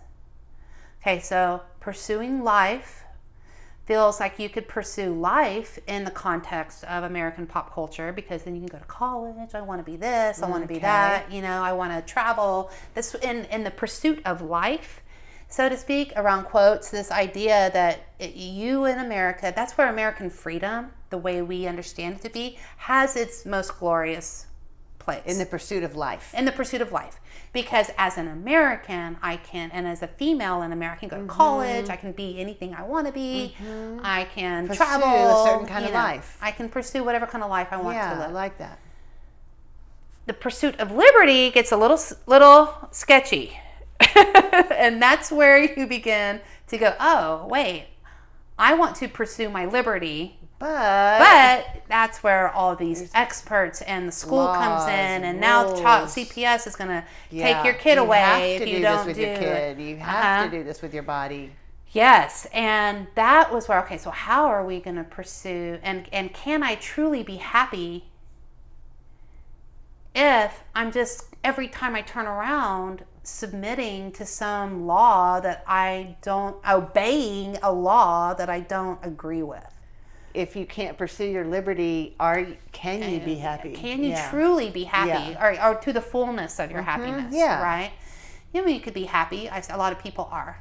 But do they really know if they're happy or not? That's the question. I like the fullness of your happiness, you know, rather than settling and learning to accept a shitty reality. I think most people have no idea how unhappy they are. You know what? I think you're right. And you know what? How many people are on psych meds? Yeah. I think more than half of the adults in the U.S. Yeah. I think. And they're the same ones. It's like a cognitive dissonance. Maybe a third. Where they will say, oh, I'm happy, I'm doing great. And meanwhile, they're on psych meds. Or meanwhile, they're, not doing most of what, even within their own marriage. Like, how many marriages are happy? Yeah. And like with really just the poisonings that we've had, how many bodies are happy and just like, how many people just get up in the morning and want to just jump in the air and run around the block one time because they're so exuberant with their bodies are just so healthy and exuberant. I know. So when we're looking at this decalcifying the pineal gland, we are very much starting in the point of my ability to pursue liberty. Okay. And the freedoms that so is liberty being defined to me? This is what liberty looks like. Or am I the one who's defining what liberty is? I like that question a lot. Right? For me. And that's beautiful. Yes, because I think that a lot of our people are just like, oh, liberty is freedom. And in freedom, you can pursue life. There's a lot of, I don't think liberty and freedom are the same thing. Okay, I have interesting. the freedom to live here or live there. Okay. I could pretty much, if I get the passport or go through the processes, I have the freedom to live anywhere I want to live. I do. I do not have the liberty to not pay my taxes. I don't have the liberty to do, a lot of people did not have the liberty not to get the vaccines, Yeah. That is a how you have your baby, how you how die. I have my baby, you don't have how a liberty I die. to go be put in your backyard. If you get checked into a hospital, even as a grown adult, they will fight you tooth and nail if you try to walk out and say, I don't want to be here anymore, and start taking off your things. It's not your choice. It's not your choice. At some point, it stops being your choice. And so you don't have the liberty. To, without consequences, to be, to walk out. And so I think it's really important to clarify what we're talking about when we're talking about freedom or liberty. And liberty is what's being taken from us. Also, freedom is relative and liberty is not. How interesting. Never thought about it that way. Yeah. Say more. Yeah. Freedom is relative. So in a prison, if you're not in, confinement, solitary, you have a lot of freedom. How interesting. Right? You get to can watch go to the yard. something, you go to the yard, you can choose what you want to eat or not. Right? I never thought about this. Like, you have freedom, but you don't have any liberty. And so you can't just do whatever the hell you want. You can't be ungovernable. Okay. And so when we're talking about being a pioneer, we're talking about liberty. Walking out of systems.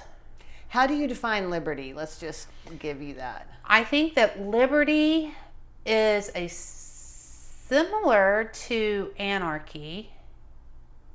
Maybe liberty is where anarchy is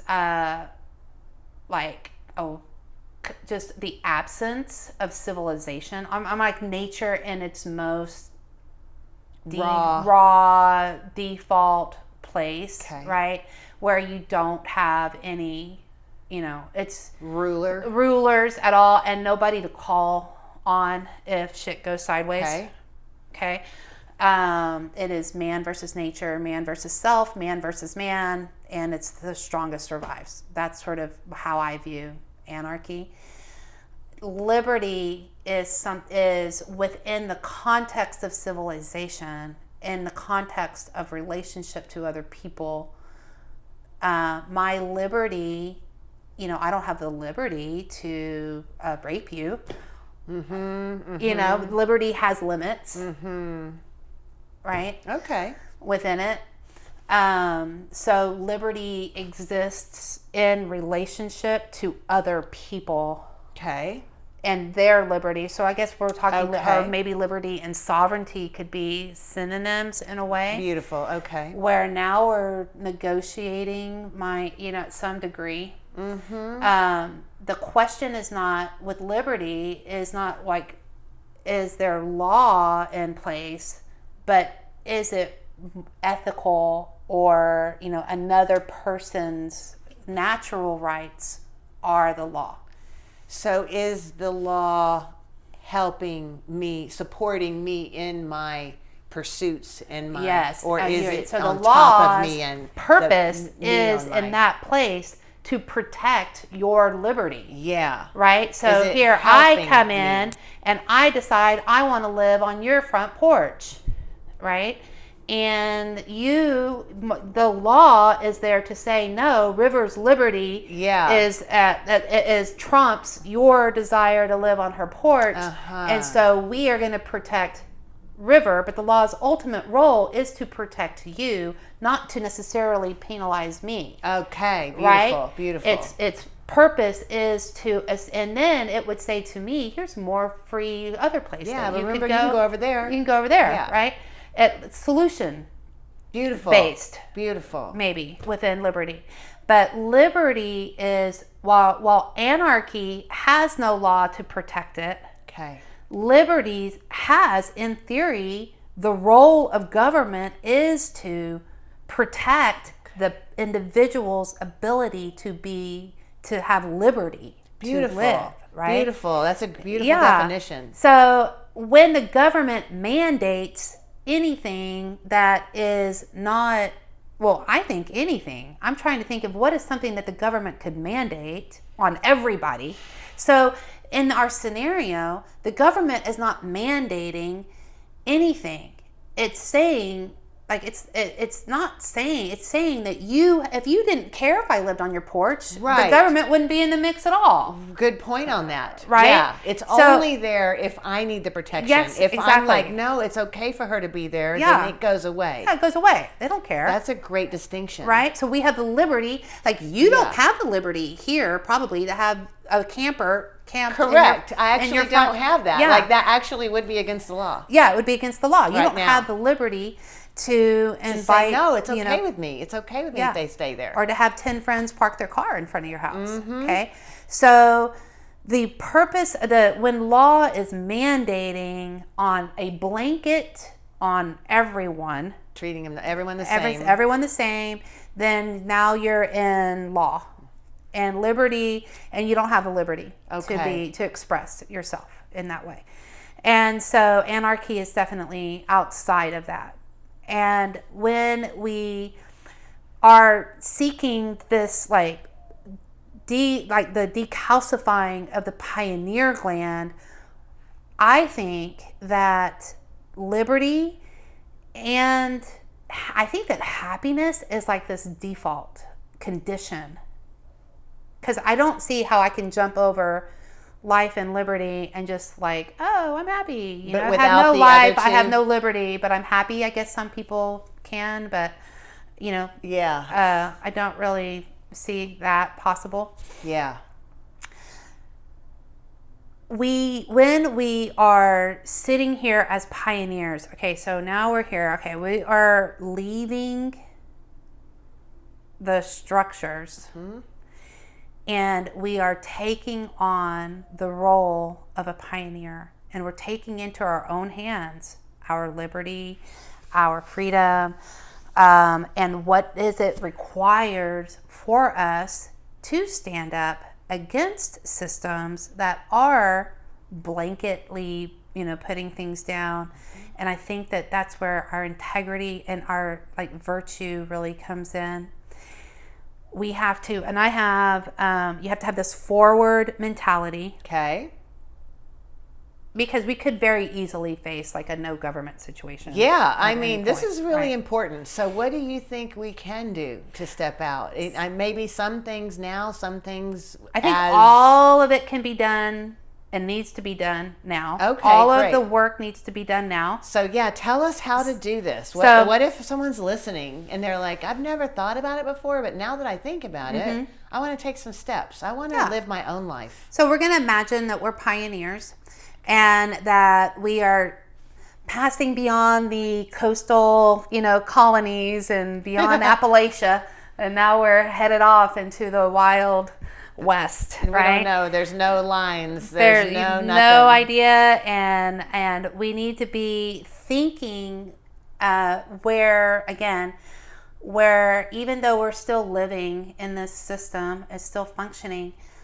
I like to start with the idea of, okay, what laws am I obeying and what laws am I just no duh, and kind of start there and consent and consciously consent or don't consent. Okay, so start looking at which laws do I agree with, and I'm not doing it because they said so. Yeah.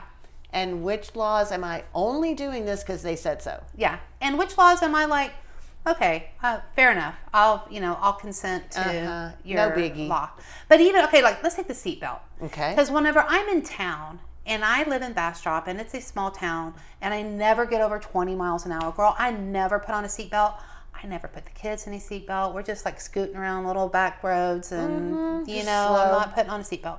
But as soon as we hit Highway 71, as soon as I get on the on-ramp of 71, I tell all kids, everybody put on your seatbelt, we're going on the highway. That's your choice, not the law. That's because you want safety on the highway. So am I now, so this is in this space, I'm not consenting even to the law. I'm acknowledging that this is a dangerous thing and that everybody needs to have on their seatbelt and let's go, right? And the only time I consent, and I'm okay with it, I'll do it, I consent to the structures of my employment. I go into this job, I say, okay, they say this, and this. If you want to receive this paycheck on this date and be employed by these people, you have to, if I don't, I'm not going to have this job. And so I'm consenting to their structure. Yeah. Right? So as we're thinking about being pioneers, we want to go, okay, what am I willing to consent with? And what am I not willing to consent with? And how unwilling am I? So we're kind of so when COVID risk assessment, and it's in different areas, educational risk assessment, it's in jobs, it's in all of these different points. And as a pioneer, you also are heading out. You're okay, we could take this path. It's going to be super rugged mountain path. We could take this path. It's going to be super deserty, no water path. We could take this path, natives, the hostiles over here, but it's the shortest path and maybe we can make friends with people. It's always, you're in this okay, you're consenting to the dangers of whatever path you're choosing. There is a level of consent. So you can't bitch when you get on the mountain pass and there's an avalanche and it's snowing. Okay, you knew when you went in. You chose that. You chose it. And so we're taking this radical responsibility for what we're consenting with or not consenting with and its outcomes for the greater good, which is ultimately our dreams and visions and freedom, right? So this is a key part, and I think that a really valuable part of this is what's called the 5 meta senses or cognitive senses. And that is your imagination, your intellect, your emotions, your memory, and your will. Okay. And we want to activate these before we head out on our trail. And our intellect, I like that, is coming into a place where we are activating, calling on, because we're just mostly on autopilot. So you can't be on autopilot and be a successful pioneer. You have to have all faculties so engaged. There's some internal work needed for this journey. You have to be ready. And a lot of those things will, you get blindsided and be like, oh, okay. So a lot of lessons learned along the way, but to the best of your capacity. The intellect is the ability to order everything that exists, like the chaos that exists in the universe, right? So it's like a cabinet that has all the ingredients in it, and you put it together, and it's like, oh, enchiladas, or oh, it's gonna be, chicken tetrazzini, right?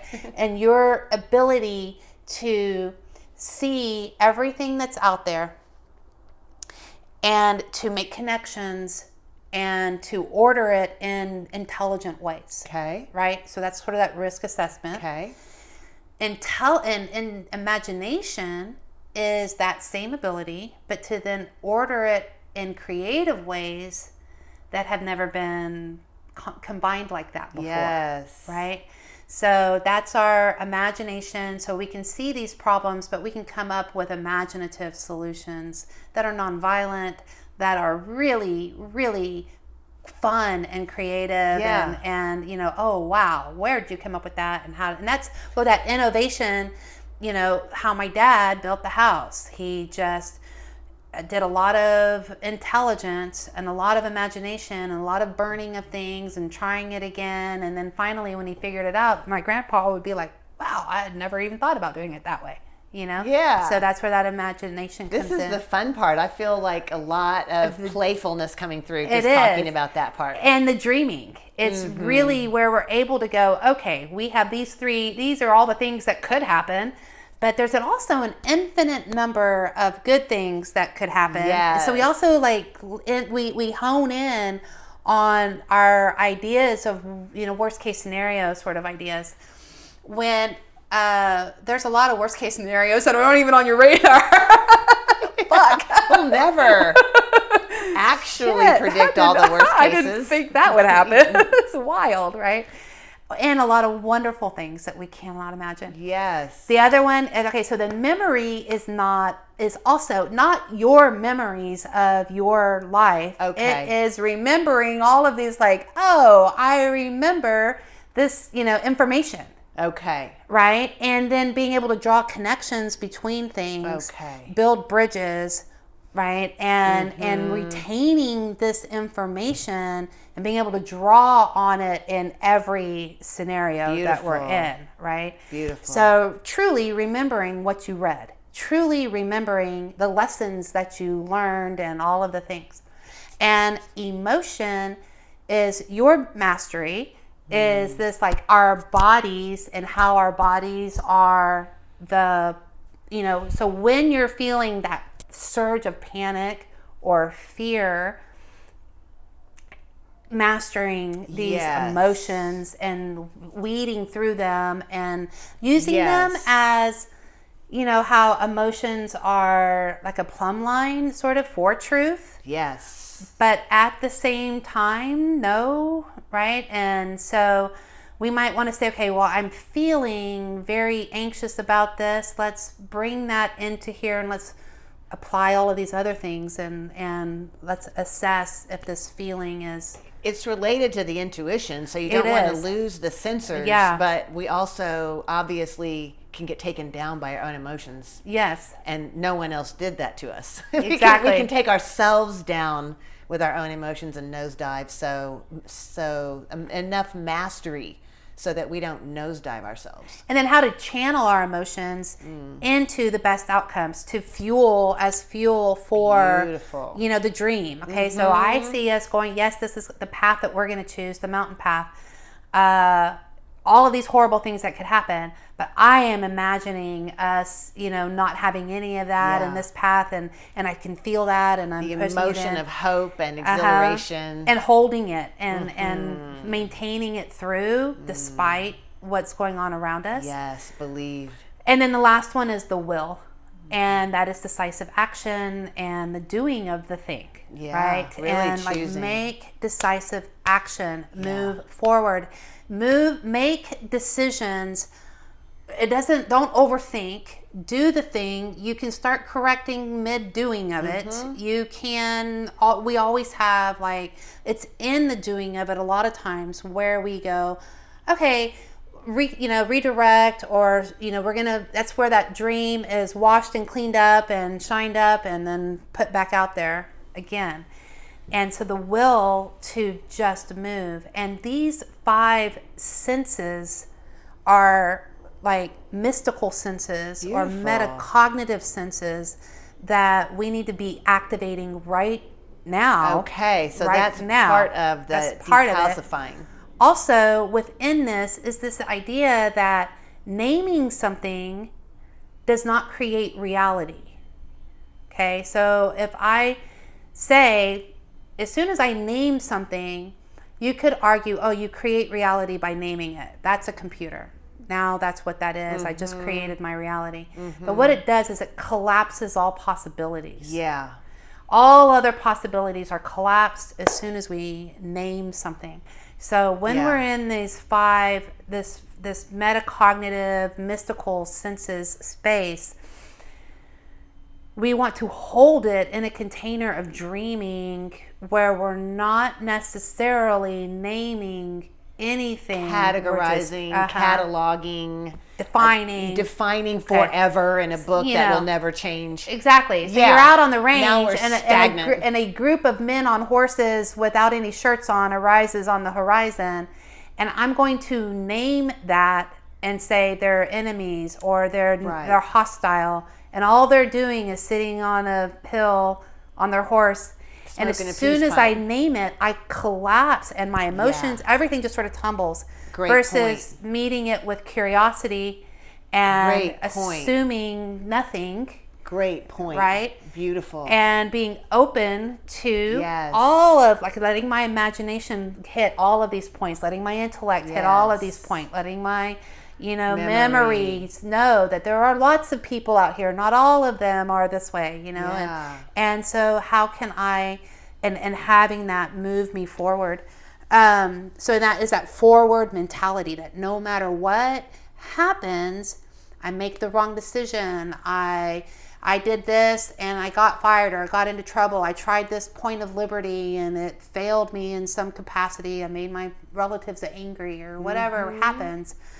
We don't then stop and go back to where we were. Collapse into compliance and commodification. Exactly. We just say, and having no will. Okay, that happened, right? And I'm still... That's not failure. It's not a failure. At all. Yeah. And just because somebody's mad or a system didn't work didn't mean that you failed. And it doesn't mean that you've done anything wrong. And so just keep moving forward in liberty. If you truly, maybe your liberty usurped the liberty of another person, you can make amends. Then you need to just say, okay, I overstepped this boundary. I crossed your liberty, and I am, and that's that responsibility, that radical personal responsibility is actually, I did not mean to harm you in this way, and I'm going to be responsible for that. I don't need anyone to come and tell me to be responsible for that or to tell me what to do. So together we'll figure out how we make you even, or that we balance and right this. And then the next one is risk-taking and determination. You have to have, just a given, because, and for some people right now, just not getting vaccinated, even if it's legal not to get vaccinated, is a huge risk-taking. So for every individual person, what is considered risk-taking is completely different. So Beautiful. I love I think that. ties into your work as well a lot, as like pushing these edges and pushing these boundaries within ourselves, and wondering, why is this boundary here? Why is this edge here? Why is this an edge for me? Is it authentically dangerous? Is it, or is it just bad programming? What's going on here? Beautiful. And beginning to challenge, and again, can be done right now. And I really believe challenging it in the realm of sexuality is a really fun way to start to press against these places in ourselves. I love what you're saying, of course. Right? Yeah. And it's because it's really emotionally dangerous and intimate in the same way that me standing up to a boss, or not, like facing CPS if I don't get my, if I am like, I am not going to vaccinate this child, and CPS could come at me. Yeah. That's sort of similar to, I'm getting ready to do this crazy sexual thing that I've never done before. And and this one might have more high risk consequences. Right. But if I can conquer and confront and have a safe and joyful experience and find something and discover something about myself in this deeply intimate sexual space, I think it does transfer into this other place. Yep, I do too. And in a lot of situations, that is a lower risk area. While I do also know that there's emotional risk a lot in the sexual space and everything, obviously. But like you said, we can forge our strength in a space where you didn't lose your kids on that one. Exactly. Even within relationships in general, friendships, and really intimate things where, how can I practice this in this place? Yeah. And take a tiny risk in with my best friend and say something different. Yeah. And so we really want to be practicing now. Okay. The next one is aggressive optimism. Ooh, that's interesting. It's beyond positive thinking. Like the days of positive thinking are over. You have to be aggressively optimistic. Okay. I mean, did you make that phrase up? I did. Oh, of course you did. That is so great. So tell us more about how it's different than just positive thinking. So aggressive optimism embodies grit and grace. Okay, so you are like, I got chills. It ties back into that being control of your emotions. I'm here. There is something on the horizon that may or may not kill me. Yeah. Okay. I'm going to be forward. I'm going to keep going forward towards it. Yeah. Because I don't really know what's going to happen. Yeah. I'm assuming that it's going to be dangerous. Maybe it's not. It looks like it could be. It looks like it could be. But that's where I was going. So that's where I'm going, and what I need is on the other side of it. And I'm going to be aggressively, I'm not going to be like, positive thinking is like, well, everything's going to be okay, Okay. With aggressive optimism is a full awareness of the potential for death, all of the things are present in your field, and you say, okay, but there is a possibility that none of that will happen. And if we can hold this container with just the highest, holiest, most virtuous desire for what's on the other side, and we just support, we just dig in and trust that the universe is going to meet us with whatever is best for us. And we are going forward, and we're not going to give in to depression or fear or any of even though they are there present in the field. They're right next to you. They are in the field, and we're holding them both. And again, I tie it back into this like highly Yes. erotic, Yes. like what in Existential Kink, Yes. she refers to anxiety as being erotic anticipation. Yes. Right? So under this aggressive optimism is an erotic anticipation of the best outcome possible in the face of the worst scenario. Like we're sitting in it right now in the United States. I'm seeing Iran. We have the Epstein files. We got taxes and gas prices are raising. And I am like, no, I'm going to be aggressively optimistic. Beautiful It's example. all going to work out for the best for all of us. I'm always going to have enough money to buy gas. I'm always going to, all going we are to going to have food. settle down at some point, and it's going to be, we're all going to be standing here together, and we're like, whew, that was rough, but here we are, and it's something that I think has marked my parenting, has been aggressive optimism through the hardest parts of parenting possible, and just saying, no, get up, get going, open the curtains and turn on the music, and I love you fiercely, and live. This is not taking us down. This is not taking us down. And we will not stop. It's this aggressive optimism and reinvention, so that when something does happen, and it will, you just burn it in the wood pile and get back at it. You just keep doing it. You reinvent it. What went wrong? Yeah. Have the deep breathe. What are we going to do different this time? Yeah, what are we, so this thing happened. The baby died. We're going to have to bury the baby in the field and put a little cross up, and we'll all say and cry, and then we are moving forward. Yeah. Okay? And we're leaving that here, and we are going to keep going, and 9 months from now I'll be pregnant again, right? We'll do it over. And it's this pioneer, like, what did the pioneers who survived, what skills did they have? And the last one is our reconciliation with death, that we have to just be okay with fucking it up, dying, like, what is the worst case scenario? And when my son or anybody, that's a mouthful, but it is powerful. What you just said. What it's like coming to terms.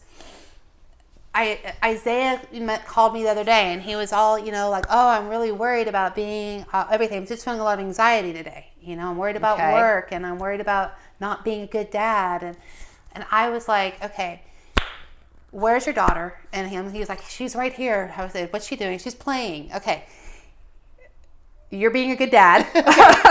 Okay, let's check it off. Beautiful. Is she happy? She's smiling. Is she smiling? Of course. Does she want to be with you? Do you want to be with her? Yeah? Okay. Check it off. You're good. Because every parent feels that, like, I should be doing so much more. Yeah. And you're not working today? Okay. You're not going to be sitting here forever, never having another job. Like, let's get a grip, come back.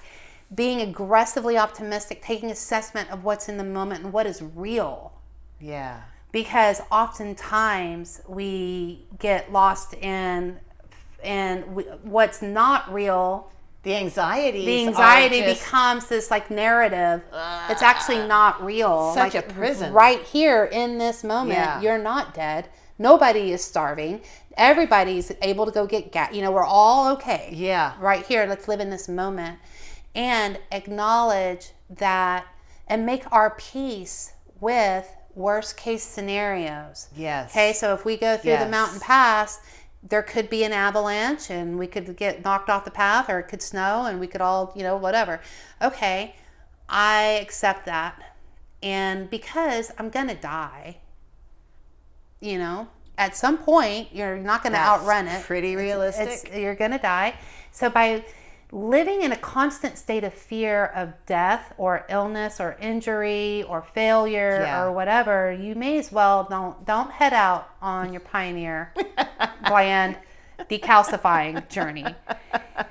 You cannot do it until you just take while you are loading up your wagon, You need to be fully aware that you are heading into things that you're going to challenge every aspect, and you're doing it by choice. Beautiful. And you are putting in your wagon all of the provisions and the things that you could possibly need out there. The best chance to get you done through it. Also trusting that if your wagon gets washed away in the river, the universe is going to meet you where you're at.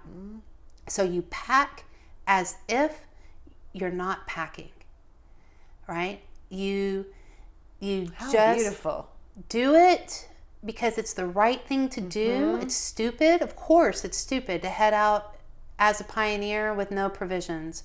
But you've probably done it lots of times. Yeah. I was thinking that. I was thinking, I've had the thought before because I've been on my own working without a job all of my adult life. So that's 35 years or something like that. So I have thought before, like I'm making this play that most people would say is really stupid. Yeah. Right. And I'm going to make money in a way that I've never heard anyone do it before. And I think it could work. And I have thought before, seriously, Bluebird, like, all right, worst case scenario, I am without a home and I'm on the street in Austin.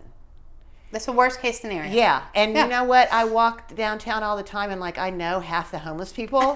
And it's like, okay. Yeah, I am like, yeah. And that's what you're talking about here too. Yeah. It's like I've reconciled with that. You're reconciled with it. I've already reconciled with that. And somehow, in reconciling with it, it makes it where it's never going to happen. I know. Somehow, like, just because I said that, like, it's almost impossible now. Now, I'm like, oh, I hope I die in an avalanche and a snow thing. And it's like, well, now we don't want to do that to you. No one's going to do that to What's you the now? fun in that? Now you have to make it. I just love what you're saying so much. I feel like so often people get nervous and full of anxiety about what if. And I'm like, what if? What if? What if the whole, what's the worst case? Yeah. What is the worst? Because a lot of time, like, it's dating. And what if I just can't even talk to them? Like, what's the worst case? He's not going to like you. That they walk away, you know? It's funny because I really applied that in my marriage when my marriage of 30 years was ending. Okay. And he and I had that conversation was like, I remember where we were standing. It was like 25 years into marriage and we were under a lamplight down by the river and we said the worst thing that's going to happen is we're not going to make it as a couple. Like, that's the worst thing that's going to happen. And we were both like, yeah, like a divorce is the worst possible thing that's going to happen to us. And when that was like out there, okay then. Let's just see what it deflates it. It does. It completely totally deflates like all of it was just gone. And we don't have to be married. Yeah. We can just not be married. I mean, like, it's that simple. And all of it just took out by not being his wife anymore or him not being my husband anymore. Deflated everything. And it's like, oh, okay, let's move on with life. And when we build up in our minds the worst case scenario, we have to catch. That's where that metacognitive, like, we have to be able to observe our thoughts and our emotions and get them. And I think that's where, I know, it's where the work that you do in the somatic space of like observing your body and observing where your desire is and where your anxiety is and where you're not getting what you want, where you're longing for this touch. I want this person to touch me here and they're touching me over here, they're on my knee and I want them on my boob and and I'm like, that moment where you can feel the desire for where you want to, like, you're inside your body. Yeah. Like, it's not from your head. it's coming from metacognitive. It's coming from this location on your body is saying, I want, it's raising, touch. I want to be touched. Here. I'm over here, you know? And this part is like just shake them off. Shake them off. I don't want you. What are you saying about this, though? What I'm saying about this is that we have to feel into, in our lives, it's the same way, but until we get really where we're able to observe our life through the lens of where am I in freedom? Where do I have freedom? Where do I have liberty? Where am I happy? And where do I want more? You know, where do I have the ability to do things that I'm not doing? Yeah. Okay. Where like no one's keeping me from doing this over here. I'm just not doing it. It's not because they're telling me. Nobody's telling you you can't. I'm just not forming myself in that area. I'm not doing it. I have freedom to do it, and I'm just not doing what I am free to do. Here, where am I not taking liberties? Where am I not challenging and growing in these places where I want my liberty to be expressed, which is much ruder, deeper. And then is my happiness level as like the plumb line for, you know, how these other two places are being balanced. And when this all together is this like decalcifying of the pineal gland, which is happening simultaneously with our pineal. Obviously, we are expansively growing in our conscious awareness of other people, of nature, of ourselves, of our relationship to the universe that we are existing in. And it's what I see on this like global scale of, you know, freedom movement is everybody's coming down the Mississippi into the Delta and into the, like, everyone's coming. I love everybody that is coming. And it's just a matter of time. I love and averting the different, you know, dams and roadblocks and levees and all of the things that are keeping people from flowing through. But it is going to be unstoppable. And I see that governments are going to have to bend. They're going to have to adapt or collapse. They are, because the governments are trying so hard to say everything's like it's always been, you know, and nobody's buying it. No one buys that. Nobody buys it anymore. And so it's just going to be kind of, the governments are looking like dumbasses while and I hopefully our government will correct itself. Yeah. I don't know, you know, but do we federal government? To be continued on that one. Or split up into the pieces, and then that piece can take care of itself or something like that. Well, I love what you just said. Oh my gosh, you know, decalcifying the pineal gland, which is obviously a play on decalcifying the pineal gland, which is the gland in the center of our head that is actually a crystal and actually an antenna and actually produces the DMT for our brain if we get there. But what I wanted to also mention is that I love everything you just said and like everything you're doing. I think you're a radical and an incredible human being. It's a gift to all of us, you know, and I'm just so grateful we have you in Texas. And I feel deeply inside myself that our overall consciousness is rising. It is. Of the people, and those are everyone flowing into that delta, into that gulf. And I believe too that it is the rising of human consciousness that's going to allow more and more people to see what you're saying. And to see the truth of, actually, do we need that government for that many things? I'm really, I just, especially the federal one, you know, if you just look at the top level.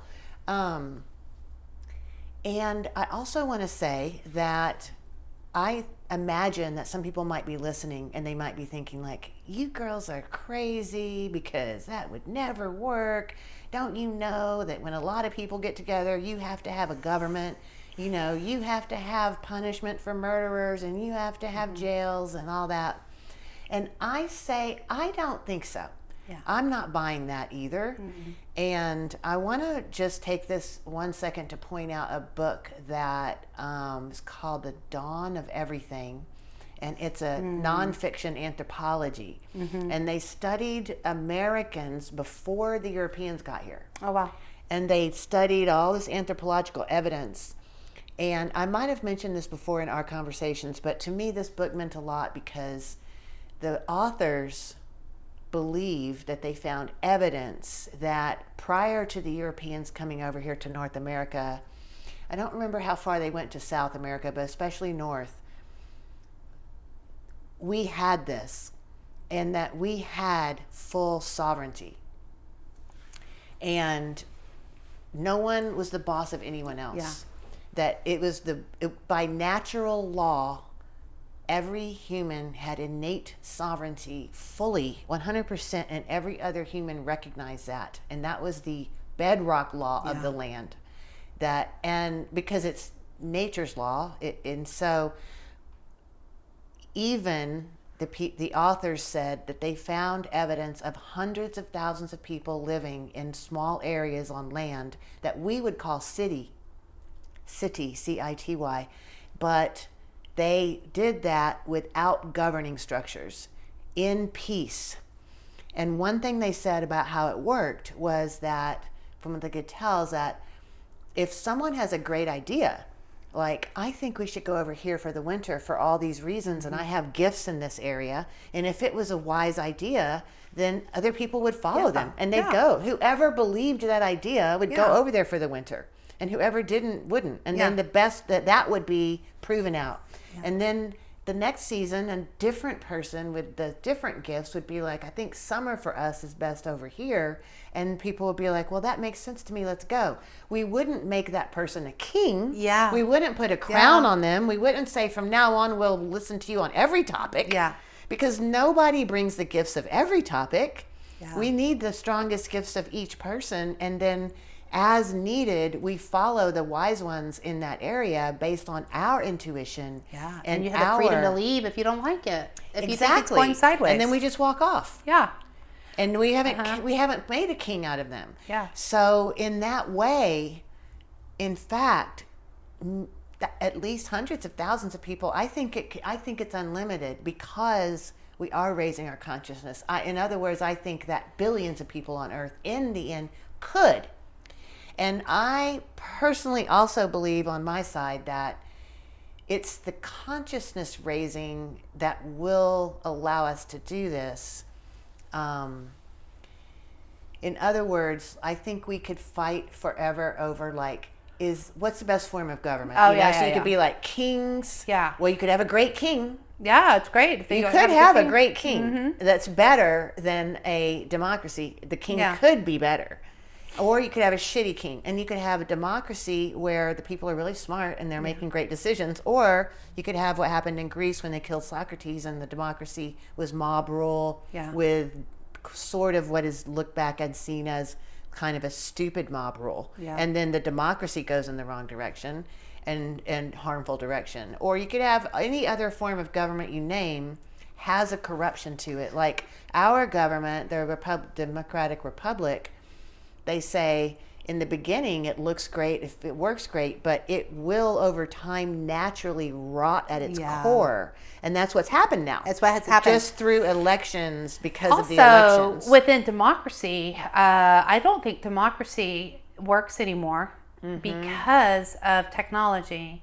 And that if in theory democracy is, the majority rule, well, the majorities can be crafted out of thin digital airways at this point. Yeah. And why, if democracy is so fabulous, is our imperial governments going around and wanting to establish democracies all across the globe? Why aren't they establishing republics all across the globe, right? And why should we have to establish it anywhere? Why do we have to establish Why anything? doesn't it just blossom everywhere on its own? And I think that what you're saying is absolutely true. Where there is an absence of law, there is freedom. Where there is law, there's law only creates criminals. It creates criminals who are breaking the law, and it creates criminals out of the people who are enforcing the law at all costs. And so where there is law, there is only a cesspool of crime. And so part of why our prison systems are overrun is because of law. Yes. And because of oppressive systems that are in place. And if you were to remove all of that. Most of them are nonviolent offenders. Most of them are nonviolent offenders. Yeah. And I think violent offenses are not the norm at all in a free society. Me too. When people fully feel free and they know that they are free and they know that they followed the guy out here, but that they can pack up and go back if they want to, or go off in a completely different direction if they want. There's no need to kill the guy. Yeah. Right? Right. And Tension's so much less. No one's telling you what to do. No one's telling you what to do. Yeah. And so by creating scarcity in our societies and lack and all of that's created by government. But I think if we were in some sort of a utopia where everybody had there was no scarcity, there was no oppression or law, I don't think we would have a ton of crime at all, if any. We have such an ability to create abundance. It's ridiculous. If we just all did what we if we optimized our work together. But I just want to quickly say that in the dawn of everything, they talked about murder, and they said that when the rare case when something like that happened, very rare, then the one thing they would do is they would be like, well, your son killed someone in our family.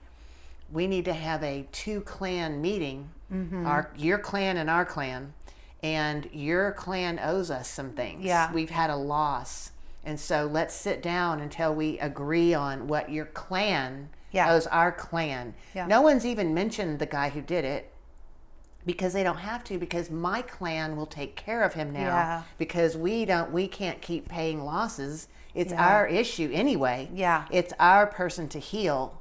Yeah. And so this is one way that a healing can take place. And in this model I just now said, there doesn't need to be any governing body at all. It's clan to clan. So I feel like that you have really articulated the core, and you have done the work of it, and really through your own life and through your own, because I also know you were on an earlier podcast, and I hope the viewers and listeners will go listen to the earlier podcast where Bluebird especially talked a lot about her own way of sovereign parenting, which was radical and amazing, and what you've done there. So you have pioneered, you have innovated through your own life. I've known you for years. You have, what am I trying to say? No one gave you the playbook. You made the playbook. Yeah. And I'm so honored to sit with you.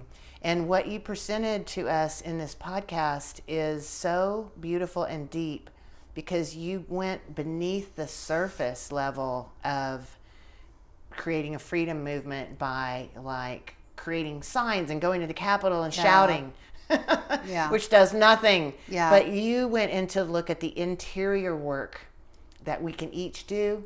Yeah. And also the way that each one of us can start to, in our own speed, in our own way of doing it, our own level of risk, that we can start to make moves now in our own world today, using these principles, and push back a little, and also see what it feels like to do it your way. Yeah. See what it feels like to do something just your way. You know, I mean, God, I can remember when I stopped eating like everyone ate, because I was 21 when I went vegetarian. And I can remember the empowerment. Like, first of all, I just stopped eating meat as a New Year's resolution to see what it would feel like, just as a game. And then, but the point is that it felt great for me. And the point is, I knew through my 5 ultra cognitive senses, I knew for myself what was right then. And so at that point, it was just about laying it, you know, just like guarding and protecting my right to eat what I want, which sometimes means packing up my own food and sometimes means awkward conversations. And I made a resolution when I'm trying to make kind of an example here, but when I made that decision, I also made a firm decision. River, you will never, ever badmouth anyone else's food, no matter what. I think that is a key point in this community, like the communities that you were talking about in the, what's it called, the Dawn of Everything? Dawn of Everything. That book. Not saying, well, where are you going and why are you going that way? And that's stupid. Like just say, okay. Like, it's You're that simple. All I'm saying is I'm going to have this. I'm going to eat this. I'm not making any judgments. I'm not saying anything about your plate. So many people are offended that you're eating that. Yeah, and that's enough to get them upset. Because it triggers some guilt or something. Their own stuff. And it just turns into a whole thing. And I think that being able to hold other people's, like, you know, reactions and not take it on and shape your own. But it is huge just to say, okay, I am not making any judgments on anybody else. This is how I am doing that. Again, it really ties into our sexuality. Like, if you can do that in the context of your sexuality, where you say, okay, like one of the big ones within my marriage was an acknowledgement that he was not monogamous and I was, and does that therefore make him some kind of terrible person? Or just saying, okay, I acknowledge that you are not wanting to be monogamous, and I do. And so now what? Yeah. Right now we need to part paths. You. Yeah. I just want to do it my way. Yeah. And I don't want to be, I no longer want to be in that. And it was so, when we can have those conversations and say, okay, even when they're really loaded around family and friends and all of the dynamics. He's what? Yeah. He's not what? And in our communities, allowing people to say, okay, we're going to come over here and we're going to be this type of, because it may not be winter feels better over there. It may be like, we want to live this sort of way. I'm going to come over here and I'm going to live this sort of way. Does anyone want to come live this sort of way with me? Yeah. And we allow, you know, that. And I've often thought about that in like the terms of like laws around abortion and different things like that. Wouldn't it just be fine to go, okay, this piece of people have, you know, are pro this thing and you can go there if you want one. Yeah. And these people aren't, and you can live there if you don't want one. Yeah. And it's, why are we like this? Why are we bossing each other? Why do we have to boss each other over it? Yeah, and it's for all of the social issues that we are dealing with right now, that become so inflamed and ridiculous. Yeah. So freedom and liberty, you know, where the law just causes problems. It does. And all it does is create problems. And I think what we're basically saying right here toward the end here is like, don't become the law. Yeah, exactly. Right? So then even in your freedom-loving thing, now don't become the law and turn around and start telling your neighbor, you got to do that. Yeah. Now you're doing it, dude. Yeah. You know, so a really huge and beautiful part of this, that's why I love living in Texas. Yeah. Because I feel like down here, we have so much more ability to do whatever we want. We do. And I also feel like I know that that we have a lot of diversity here, and we have a little bit of everything like everywhere else. And I just feel like over the last few years with the lockdowns that it became more apparent that down here in this area, not only do I get to do a little bit more of what I want to do, I get a little bit less of shit from everybody else. Yeah. And I'm not giving shit to everybody else. Yeah. So, it's like, you want to eat meat? Awesome. Yeah. We could eat together. Maybe this place probably has what we both want. Yeah. That's awesome for you. Yeah. I feel like it's an important part of our freedom is to grant that to those around us too. And it grows our own, it grows ourselves when we are able to allow people to be and not, enforce be the judge, which is and how that grows us and not feel threatened. I think other people's sovereignty is scary. Can be, right? That's why we make laws. That's why we make laws. Can be very scary. And that's part of that, risk-taking and being aggressively optimistic and forward thinking and, okay, this person is going to be free in a way that's really uncomfortable to me. Yeah. But it's really not hurting me in any capacity. It's just uncomfortable. And I'll bet we can work something out. I'm going to be aggressively optimistic about it. I'm going to be, courageous and in my virtue and see what happens. And oftentimes that just people naturally move away from people that are, where we don't want to be in conflict. Yeah. And it doesn't mean that we have to resolve conflict through like some sort of consensus. It's perfectly okay to resolve conflict by just not being in proximity to one another. Yes. It's that simple. And it's okay. We don't have to have That's really what consensus. The divorce is just kind of like I'm not saying don't do that. Just do it over there. Not over here. And it feels so good to have my space. And when you walk into his space and you walk into my space, you go, wow, how did these two people ever live in the same house? Right? I feel like really warm in my chest and body just with what we're just now talking about just really granting it to everyone else also. Yeah. And just being like, powerful. Oh, that's how you're going to do it. Okay. Wow. That's interesting. Well, I'm going to be over here, okay? I'm not going to do that.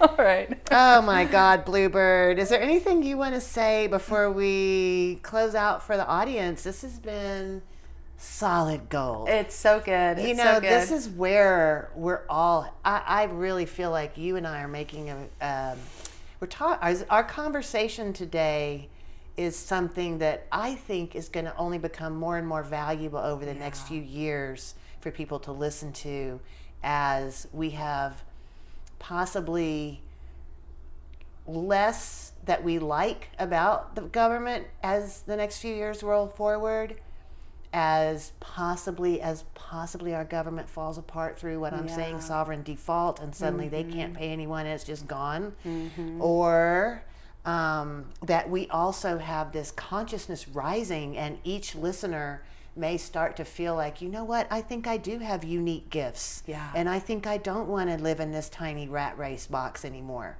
And maybe I don't have to. Yeah. When I got out of the law and I got into sexual healing, and it took about a year where I was like, oh my God, I think I'm out of it. I think I'm out of the rat race. I didn't know I could do it. My God, I think I don't have to do the rat race anymore. Yeah. I think I'm out. No one's shouting at me every day anymore.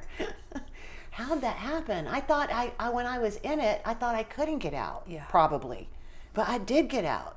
And you got out of things that you thought maybe you couldn't get out of for a while. And I but think you're that out. I'm out, Of things that you at one time thought, I don't think I can get out of this. I do. I am. Both of us have done that. And I'm also And we're out. seeing and we new can still things go that I'm in. Yeah, we can still go like, always. Yeah. Always. This new, always. okay, I'm out of that box, in this box. Yeah. And Me too. I do want to say one thing, yes, and please, that is give us your wisdom, my darling. The difference between what I see people happening is like they get really aware. There's a difference between awareness and consciousness. Okay. And we have a lot of people becoming very aware of all of these things that are, not wrong in the terrible, world, right? And in their awareness, they're becoming disempowered. They're afraid. They're, they're grasping for different things. They're latching on to extremes, and all of that. You become aware of the poisons of standard meat, and now you are, now in fear. You're, snatching it off of everybody's plate, sort of thing, right? Yeah. And awareness is not the same thing as consciousness. And awareness can happen by itself without a growth of consciousness. And awareness can happen in a vacuum. And when it happens in a vacuum, you see all of the negative stuff. But you cannot become conscious without scooping up awareness. Yes, right? Obviously. It's part of it. You're scooping up all of this awareness. And this is what we're talking about. Okay, but I'm becoming conscious of how I am. In awareness, we're looking at everybody else. Kind of is where our focus. I had this, and now everyone needs to align to me. Consciousness is an internal game, and consciousness is like, okay, I'm keep going upward, upward, upward, and you can come out of everything and recognize that it's not even an aggressive optimism at this point. I just know everything's going to be fine because the worst thing's going to happen. I'm going to die, and then I'm going to be in some bliss. State. Oh darn, the greatest healing experience of humans. Like, it's okay. So you move. It will be okay to die. It's okay. It is okay to die. Yeah, if we die. It is. And that's where we make this, like, in consciousness, we are coming to terms with worst case scenarios.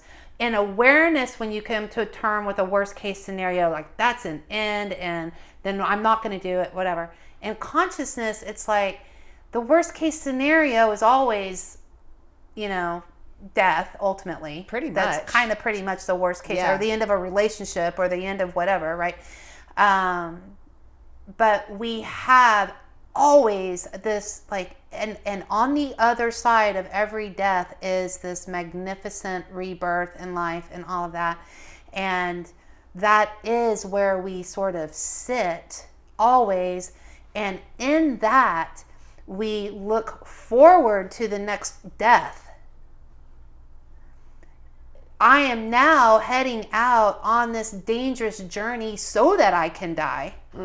Because the only way that I can attain whatever epiphany I need is in that death. And so amazing. I am not seeing death as anything other than a stepping stone to the next level of a magnificent life and knowledge and things that are going to blow my mind. And I want to live in a constant state of having my mind blown. I do not enjoy most information because I'm not like, we know most of it. It's a rare occasion that I get on and listen to something that I haven't already thought about myself. Yeah. I love having my mind blown with things that I hadn't thought about before. I love the feeling of what's on the other side of a death. And I'm enjoying this with my kids right now as they've all experienced a certain kind of death, and it was really hard. And here we are sitting in this, like, rebirth and renewal and a life that we would have never, ever, ever, ever, ever conceived of had we not experienced this. And so when you are going out as a pioneer, it's not like either you die or you meet the destination. Every death is the destination so that you can start the new. It's like, it's the destination that you didn't know you needed. It's, you headed out on here so that you could be in the avalanche and experience this thing and the victory on the other side of it. And that has to be the focus. Is not awareness. The focus is this consciousness that is constantly transcending death over and over and over and over and over and over again, in the natural and in the sort of metaphysical and spiritual. So for the victory on the other side. That's why we do it. You stay safe. You never feel that victory on the other side of that ordeal. Dying of boredom. They are dying of boredom. We are made, so we've been canned adventure on television, but we are forged and created for adventure, for tactile experiences, for pain, for grief, for love, for exhilaration. We are hardwired for that. And if we're only getting it through a medium on television, we are dying. It's a myth to think that you're saving your life by staying in civilization. You are dying. And if you want to live, get out there and put your life at risk. And that is the minute you start packing up that wagon and start thinking about all of your provision, knowing that all of your provision could get washed down a river. It doesn't matter. We're doing this because we're doing it. Where Dad built that house because he could have stayed in suburban Houston. He didn't have to freaking build a house. And he just did it because that was the thing to do. And it was the burn pile after burn pile after burn pile. And that's why he's out there, to fucking figure out how to get the windows to do the thing that he wants the window to do, without a manual, without a YouTube channel, without a teacher. Just you and the wood and the structure that you're trying to put together. And I think that work, that is like we're working for another man's dream. We're working to buy things. We are working to pay bills only. And it's killing. Ridiculous. It's killing us. It's killing us. But when taken out of work, quote unquote, and placed on a blank, slate, so to speak, out in nature, we're gonna start working naturally. We are naturally inclined for our own goals, for our own reasons, for visions, our own victories, dreams. And I don't think, my daughter was like, "Do you think anyone could buy a big plot of land and not build something on it?" I'm like, I don't think it's within human nature not to build something on a plot of land. And if you see a cow, you're probably going to try to wrangle it and make it your own. It's human nature. And so it's nothing wrong with that. We are creators. We are, and we are settlers. Let's step back into that again. We are settlers by nature. And we are builders by nature. And we are crafters by nature. Explorers. And that brings me to my last thing, which is, my answer to the Industrial Revolution is the industrious revolution. And that we are New World pioneers. And we have to, it is a wild frontier that we are facing. We have no idea what's out on the horizon at all. Most of us don't have all of our provisions and supplies and skill sets in place. But whether you like it or not, we are New World pioneers. And it is our industriousness that is the revolution that needs to take place so that we can, do what we really are, just comes natural to us. It's a natural, transcendental, human, it's not about transcending the human experience. It's about embracing the human experience and being fully human. And we are not in the way that we're living. Most of us are not. And so that's why when heartbreak comes, when the challenge to, the little things, you want to talk to the person, you're afraid, I recently have had an experience where I've just fallen so madly in love with this guy who does not reciprocate in the way that I want him to. And I was thinking, like, you know what, though? I'm not going to play any game. I feel what I feel. I'm going to just experience that. It'll go away when it goes away. You know, how just do you enjoy get over just enjoy the exuberance of it, and it'll you know, it'll go. How do you quote unquote get over someone? You don't. You just sit in it, and eventually one morning you wake up and you'll be like, oh, okay, I'm good. I'm ready to move on. Or who's that? Or I know, right? Eventually, yeah. But we try to run so much from, and that's that cutting off of the, you know, the antlers, and we don't want to, you know, so we numb and we find ways not to acknowledge that we are living lives of, you know, desperation. So what's your encouraging words to the public to close it out for today, my darling? Oh, gosh, I think that was it. Yeah. Yeah, everything you have is, you know, there. And it's all within your choice, all of it. Thank you, Bluebird. You're welcome. Thank you for having me. I love being here. I really feel like you are a treasure to the earth. Thank you. Thank you. You are welcome, because we are on earth to support everybody who's being called to bring maximum love and light into their lives, liberated self-expression in all the realms, where all is sacred, connecting with you to create a cosmic web of love and light throughout the realms. Yeah. And I would love to hear from you. So if you see this podcast, listeners, on any social media platform, leave a comment there and I'll catch that comment and get back with you. Or leave me an email. Come to riverroaring.com and click up on Let's Connect and Let's Talk River, and just share your reflection, your insight, question, challenge, whatever you've got.